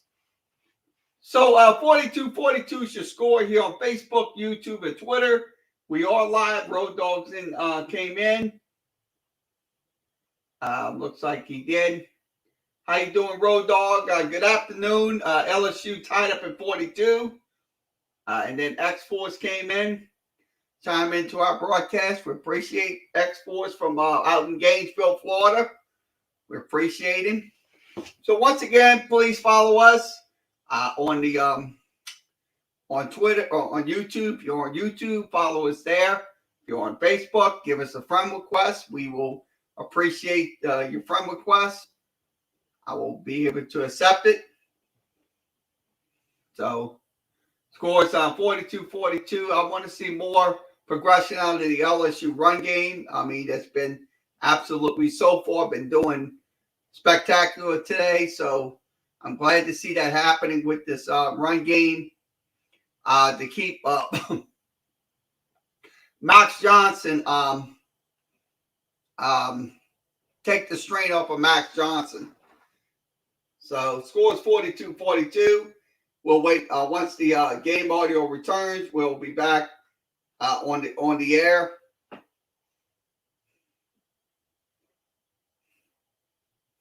Now, once again, we'll have basketball this Wednesday night. New Orleans Pelicans will take on Philadelphia. We'll have that game for you here on Facebook, YouTube, and Twitter. We'll start off the new NBA season. Also, we'll have college basketball on here as well. So we will be here throughout the year for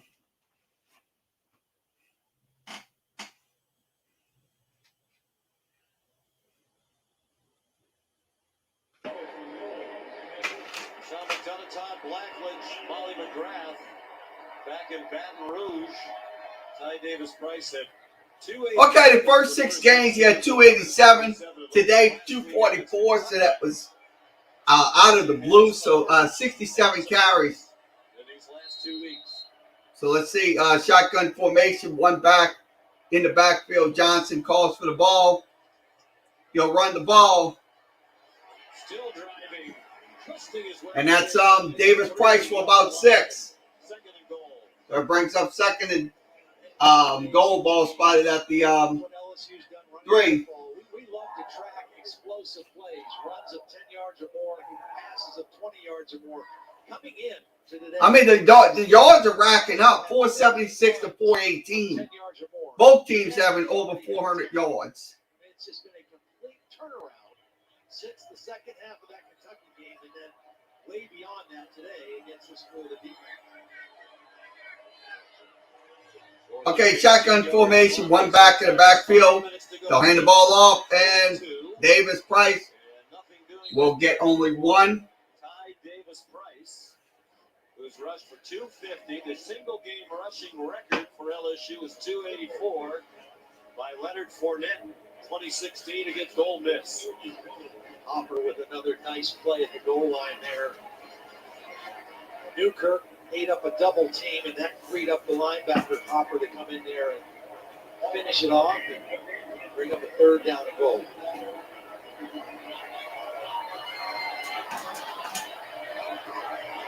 The most yards rushing by an LSU player against Florida.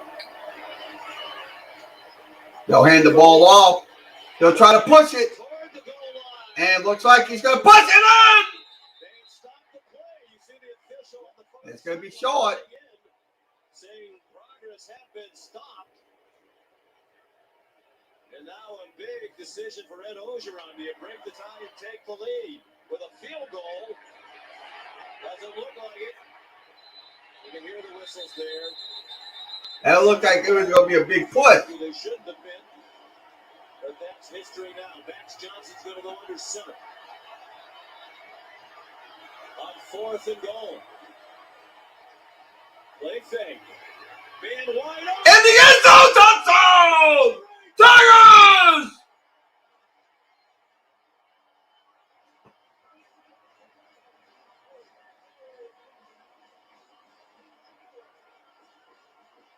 Jeray Jenkins from 1 yard out.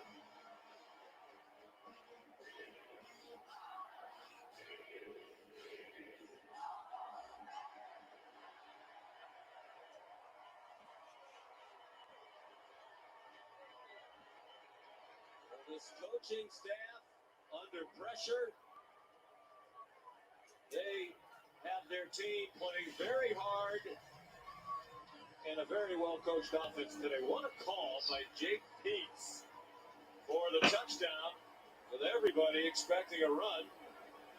Maybe from Johnson when he got under center, or certainly for Davis Price with the day he's had. None of the above. I think at first he was looking for Besh, because as the quarterback comes out, he's looking to his left first. Jenkins is the guy in motion. See him look that way, then he wheels back, knowing he had the outlet throw, because Jenkins was the guy in motion. A heads-up play. So it's 48, giving up on the play. 42 extra point coming up. And it is good. So now 49-42. Tigers on top. 3 minutes and 30 seconds remaining. Max Johnson to Jeray Jenkins, his 3rd touchdown of the game. Lots of players having a career day in Baton Rouge. So once again, wow, what a drive. What a drive on this last play. 10 plays, 68 yards, 1 yard touchdown. Nice little screen pass to Jeray Jenkins to give LSU a 49-42 lead. So now the question is, can we stop Richardson and the Florida Gators offense? Because like I said, they've been putting up some drives as well. So 49-42 is your score here on Facebook, YouTube, and Twitter. Let's go ahead and give you a scoreboard update. I'm going to give you a scoreboard update as we go. This switched over. Okay, your scoreboard update. I'm going to put the phone right close to the camera so you can see the scores. It is 17-15. Michigan State on top. Cincinnati on top, 56-14. And I'll scroll it down. Connecticut on top, 21-15. Tulsa on top, 32-31. They had a touchdown in that game. Virginia on top, 48-0. Ball State on top, 17-14. And Miami, Ohio on top, 14-0. Troy on top, 10-0. That game is underway in the first quarter. And let's see what's happening with the Nichols Colonels. We'll give you an update on the Nichols Colonels. Okay, final score. Incarnate Word defeats Nichols 38-21. Final score.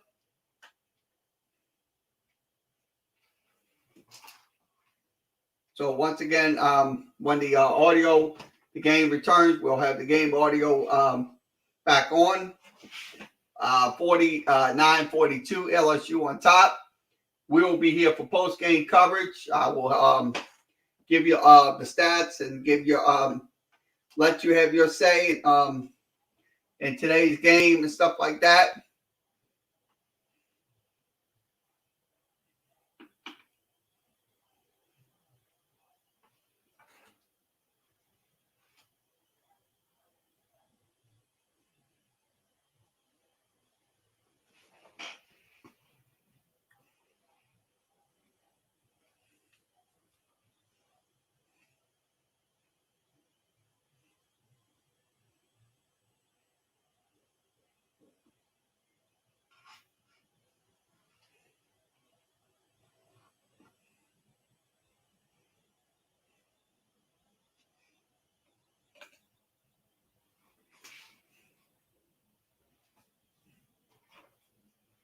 Okay, the top 25 rankings. Georgia at number 1.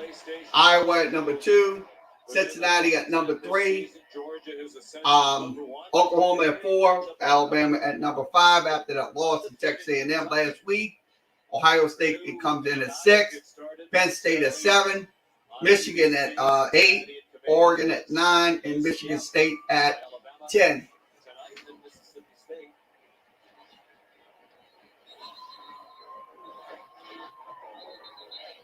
Here it's LSU by a touchdown. Florida down by 7, 3.5 to go, but they'll get the ball back, and the Gators have scored touchdowns on each of their last 4 possessions. Both teams with their full complement of timeouts here for the final 3:30. Wind's blowing. That's why the ball's getting off the tee. As you can tell, still very breezy here. It has been throughout it several times for both sides. The ball has come off the tee. Gusts to about 26 miles per hour. But as you noted earlier, no fear of fog drifting in as it did last year in Gainesville to add some intrigue. Kickoff's going to be deep, and that kickoff is going to go into the end zone for a touchback. 3:30 remaining. Sean, I know what you're wondering. What about Baylor and BYU? We've moved kick to 3:40. If your game does not conclude by then, you're going to have to go to ESPN Plus and the ESPN app to watch the beginning of Baylor BYU. Otherwise, it will kick here at 3:40. Guys? Mark Jones's teammates might start chopping it up somewhere else, but they'll be here on ESPN as soon as we're finished. In Baton Rouge, we'll go on to Waco. Hand off right side. So that's only going to be a 4 in the carry. All 3 timeouts left for Florida.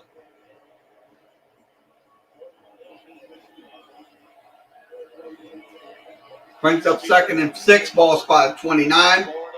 Shotgun formation. 1 back in the backfield. Wide receivers spread out like they'll run to the right side. And right will get only 2. Brings up 2nd and 4. The whole era began back in 1936. third down. They need 4 and change, almost a full 5. They've been tremendous on third down here in the second half. And he'll try to run around the left side. He will get the first down. Sometimes, as Coach Belichick said, he can just out-athlete. Just throwing Anthony Richie. It was his speed that got him across the 35. Yeah, speed and strength to break those last 2 tackles. Anthony Richardson. To secure. Yeah, you got to slow him down. You got to slow him down because he's gonna burn you. He got officially 6 on third down. He'll drop back. He'll pass, and that's gonna be incomplete. Brings up 2nd and 10. He's had his best day of his career, 6 for 113 and 2 touchdowns. Good pressure provided by Glenn Logan, the 6th-year senior, who returned for the first time this season today. That third down play, B.J. Ojulari almost got there again. Here he is. He's been the most effective pass rusher for LSU today so far. LSU by a touchdown. Richardson will drop back. Richardson will have to throw. Intercepted! Joe Clark gets the ball.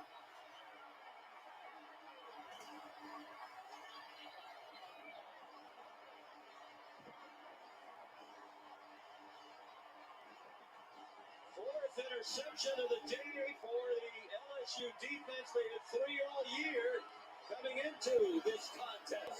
Jaquelin Roy on the inside and B.J. Ojulari on the outside. This is an ill-advised throw. He's throwing off his back foot. It's late. It's down towards the middle of the field. And the underneath coverage, Devon Clark makes the interception. The 4th turnover interception by this LSU defense. LSU +4 in turnover margin today. They have not turned it over. They've had 4 picks from each quarterback. Emory Jones and Anthony Richardson. Run play coming up, and that is going to be Davis Price again. Getting 5. Will use his first with 1:53 remaining. For all the good plays that Anthony Richardson has made today, both of his interceptions were bad decisions and bad plays, and just a young quarterback trying to make every play. Sometimes you got to just eat it or throw the ball away and realize the defense wins. You know, but he just didn't do that. For a moment, it looked like his receiver might have a step, but the ball underthrown and into that 26-mile-an-hour wind. Backing up, couldn't step into it. No way could he get enough on that throw into tight coverage. Yeah, that's just one he wishes he had back. He'll learn from that or grow from that. Because you can see the upside in his ability to make positive plays. That was just one that the next time he's in that situation, probably won't make that throw. Another first down for LSU would just about put it away. 2nd and 5. 2nd and 5, hand it off. And that's going to be Price. And he will get the yards for a first down. He's getting very close to the single-game rushing record set by Leonard Fournette. He has 277. 7 yards short of it. LSU right now going with an extra offensive lineman formation. They've got Garrett Dellinger, number 72, who's in there as a blocking tight end. And they ran right to his side on that play for the big conversion and another first down. They're not making any bones about it. They're going to run the football and use clock here and keep feeding their horse, Ty Davis Price. Well, it's been a difficult season for LSU, not even 2 full years removed from a national title. Run play coming up, and that's going to be Davis Price getting the first down. Amazing performance here today. Gain of 10. For Ty Davis Price and the single game rushing record. Second charge, time off half quarter. 287 on 36 carries, 3 touchdowns. He breaks Leonard Fournette's single game rushing record for 5 years. You can tell from the very beginning, he had the momentum from last week. He started off with a bang, running with power, running with vision. North and south, breaking tackles, excellent execution by this offensive line. The best game the LSU offensive line has played. And that led to a career day for that man, Ty Davis-Price. Fun to watch. I mean, he was fun to watch today. Dan Mullen told us yesterday, if we lose this, Looks like they're going to kneel on it. The end of the game here, and they do. So it's about a minute and 1 second. So look like the clock will run. But when you coach in this league, you know that your job security is a weekly deal. And he said, we lose tomorrow, I'll be 4-3. It might be my job that's being talked about. I don't know that we're to that point yet, but your situation can change quickly. And Dan Mullen said, you understand that when you coach in this league, the slogan is, it means more. They talk about this, he said that's the reason there's the slogan, because it does. It means more for fans in this part of the country. So neither one of these teams now with a realistic chance at Atlanta in an SEC title game. And at Ogeron, if this is to be his last season, I'm not sure this changes that narrative very much, if at all. He has to be very proud the way his team played, and as he told us they would. Had a great week of practice, and it showed up on the field, Molly. Coach, it has been a roller coaster of a season, but your players told me they would. Let's hear from Coach Orgeron. Let's see what they would say. You know, they practiced all week, and I knew we was going to win the game. I felt like the whole week we'll win the game. Anthony did a great job of leadership. Players only meeting. We're going to fight. These LSU Tigers are going to fight. There have been questions about your job security this week, but you just beat a top 20 Florida team with most of your starters out. What kind of statement did you make to these LSU fans and the administration? You know, we go one game at a time, one day at a time. I'm just interested in these players right now. This is not about me. This is about these players that fought all week to win this big-time game. All right, congratulations on the win, Coach. Thank you. Go Tigers. Mikey said, yes, this team's going to fight to the end. They're absolutely going to fight to the end. I mean, make no mistake about it. Look, sure, he might go 8-3 this year. He might not win the SEC championship, but he's going to go down swinging. That's one thing he will do. If it's his last year, so be it. He will go down swinging. So once again, your final score today, LSU wins 49-42. I'm going to be honest with you, this game was absolutely, if you had a heart condition, I'm going to tell you, you better take your heart pills because, look, this was like an absolute shootout between these two teams right here, LSU and Florida. This is like a knockout, drag them out game today. So final score 49-42. We are here for the post-game show. If you want to talk LSU football, here's your chance. We have the StreamYard links posted in Facebook and YouTube. Or if you want to comment about today's game, you can comment in the chat room. So that is your option as well. So let's go ahead and recap the scoring plays that was here today. So let me go ahead and recap those scoring plays. Okay, we're going to recap the scoring plays. It's just a long page. We're going to recap them one by one. Florida scored first on a 6-play, 59-yard drive. Took 2 minutes and 2 seconds. They led 6-0. Then LSU scored on Davis-Price's 18-yard touchdown. That was on 13 plays yards. It was 7-6, 5:09 off the clock. Jeray Jenkins had a 28-yard catch for a touchdown for Max Johnson. One play, 28 yards, took 7 seconds off the clock. They led 14-6. Then LSU came back again in the second quarter, 6:51 remaining. It was a 5-yard touchdown pass from Max Johnson. That was 4 plays, 21 yards. Was 21-6. And then Shorter for the Gators had a touchdown that was on 5 plays, 77 yards. Took 29 seconds off the clock. LSU's lead was cut to 21-13. And then McLaughlin had an interception return for a touchdown that was 28-13 Tigers. Then Florida, Richardson had a 5-yard run for a touchdown, 8 plays, 75 yards, 3 minutes and 11 seconds. Off the clock was 28-21.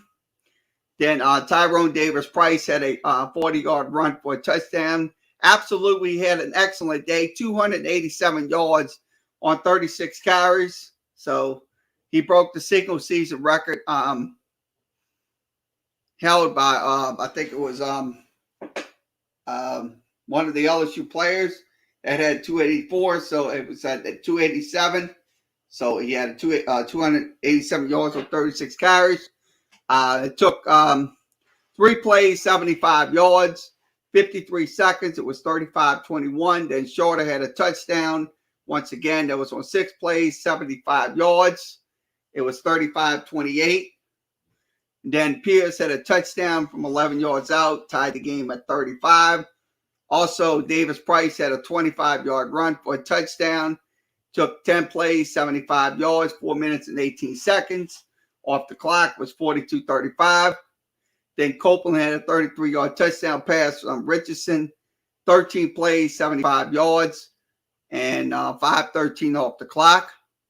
Tied the game at 42. And then LSU's last touchdown was on Jeray Jenkins. 1-yard pass. Took 10 plays at 68 yards, 5:33 off the clock. So once again, your final score, LSU winning 49-42 is your final. So that is, once again, LSU will take on Ole Miss next week. And that's gonna be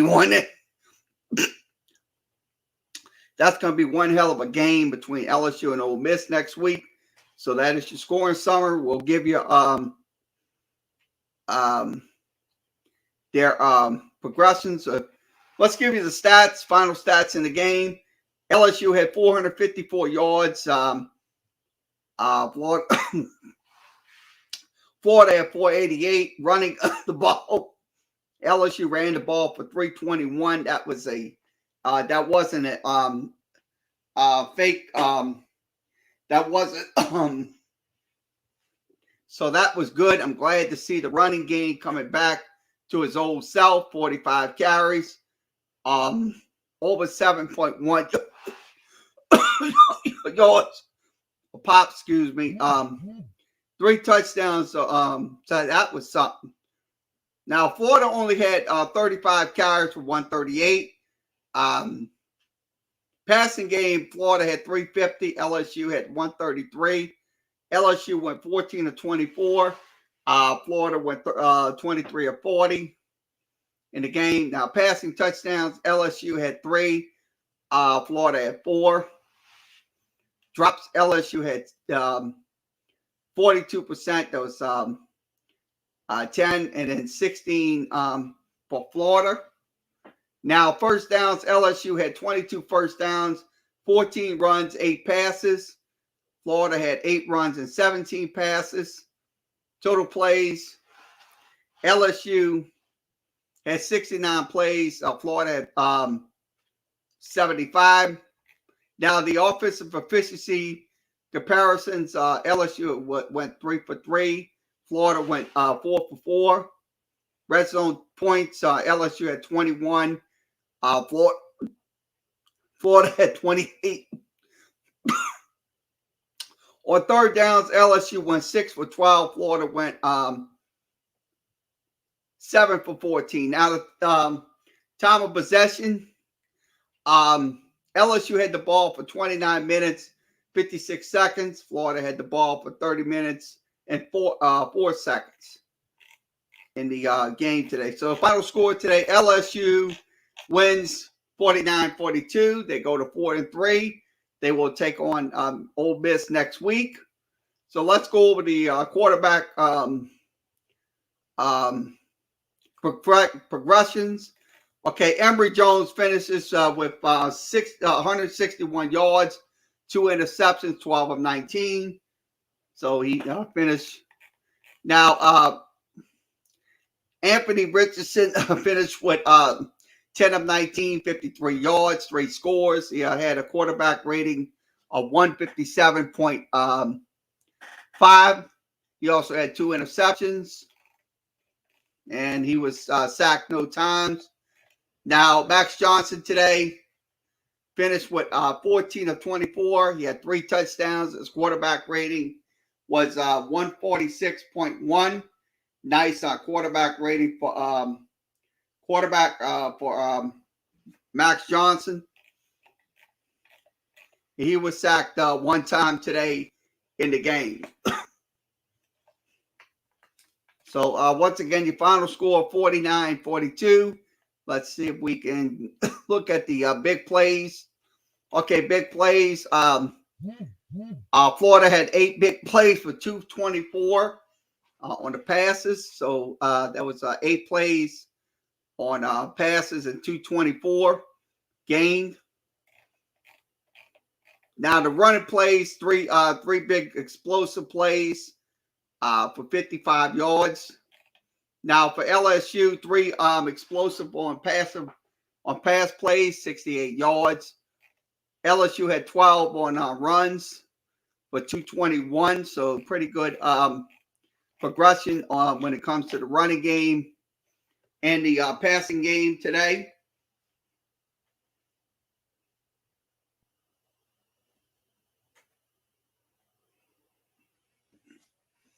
So that is your explosive plays breakdowns. We will go to, let's see, advanced stats. We'll break down the advanced stats. Okay, passing downs. LSU had 18 passing downs. That's good for 26%. Florida 29%. Field position rates 42 to 39. Short passing 5 yards. LSU went 7 for 9. Florida went 4 for 5. Medium passing, LSU 6 for 9, and Florida 16 for 20. Deep ball, LSU went 1 for 6, and Florida went 3 for 14 in the on the deep ball passes. Now the power rushing, Florida was 3 for 3, LSU 0 for 0 in the game. Now the offensive success rate 42 to 35 in favor of LSU, and then the rush success rate was 50 to 42 in favor of the LSU Tigers. Now on third down conversions, both teams went 50% on these pass plays. So LSU went 1 for 3 on 3rd and long.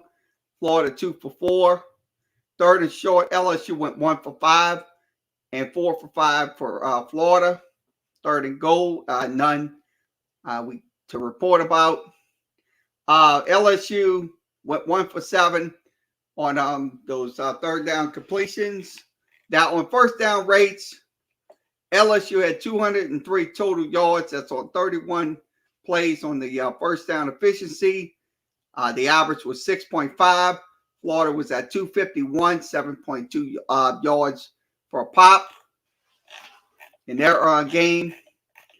So that is your advanced stats. And we will go over, let's see, let's go over the last quarter stats. We'll break those down for you. Okay, last quarter stats on the screen. LSU had 135 yards total offense. They ran 16 times for 134 yards. Florida ran 9 times for 29 yards. LSU had 1 passing yard in the fourth quarter. First downs, LSU had 6. First downs, 6 on runs, none on passes. Florida had 5, 2 on passes, 2 on runs, 3 on passes. Third down on in the fourth quarter, LSU went 2 for 2, and Florida went 4 for 5 in the game. Time of possession, LSU had the ball for 8 minutes and 16 seconds. Florida had the ball for about 6:44 in the game. So once again, your final score tonight, LSU wins 49-42. They improved to 4-3, and they will take on Ole Miss next week. That'll be a 2:30 start. So we will be back on the air next week as well for LSU football. So let's see. Let's give you the individual stats. Okay, I'm going to go ahead and give you individual stats. Okay, we went through Max Johnson's numbers. The receiving game today, LSU had 14 catches, 133 yards. Jenkins had 4 catches. Neighbors had 3. Thompson had 2. Best had 2. Mashburn had 1. Palmer had 1. And Williams had 1. Now, the rushing game, Tyrone Davis-Price, main carry.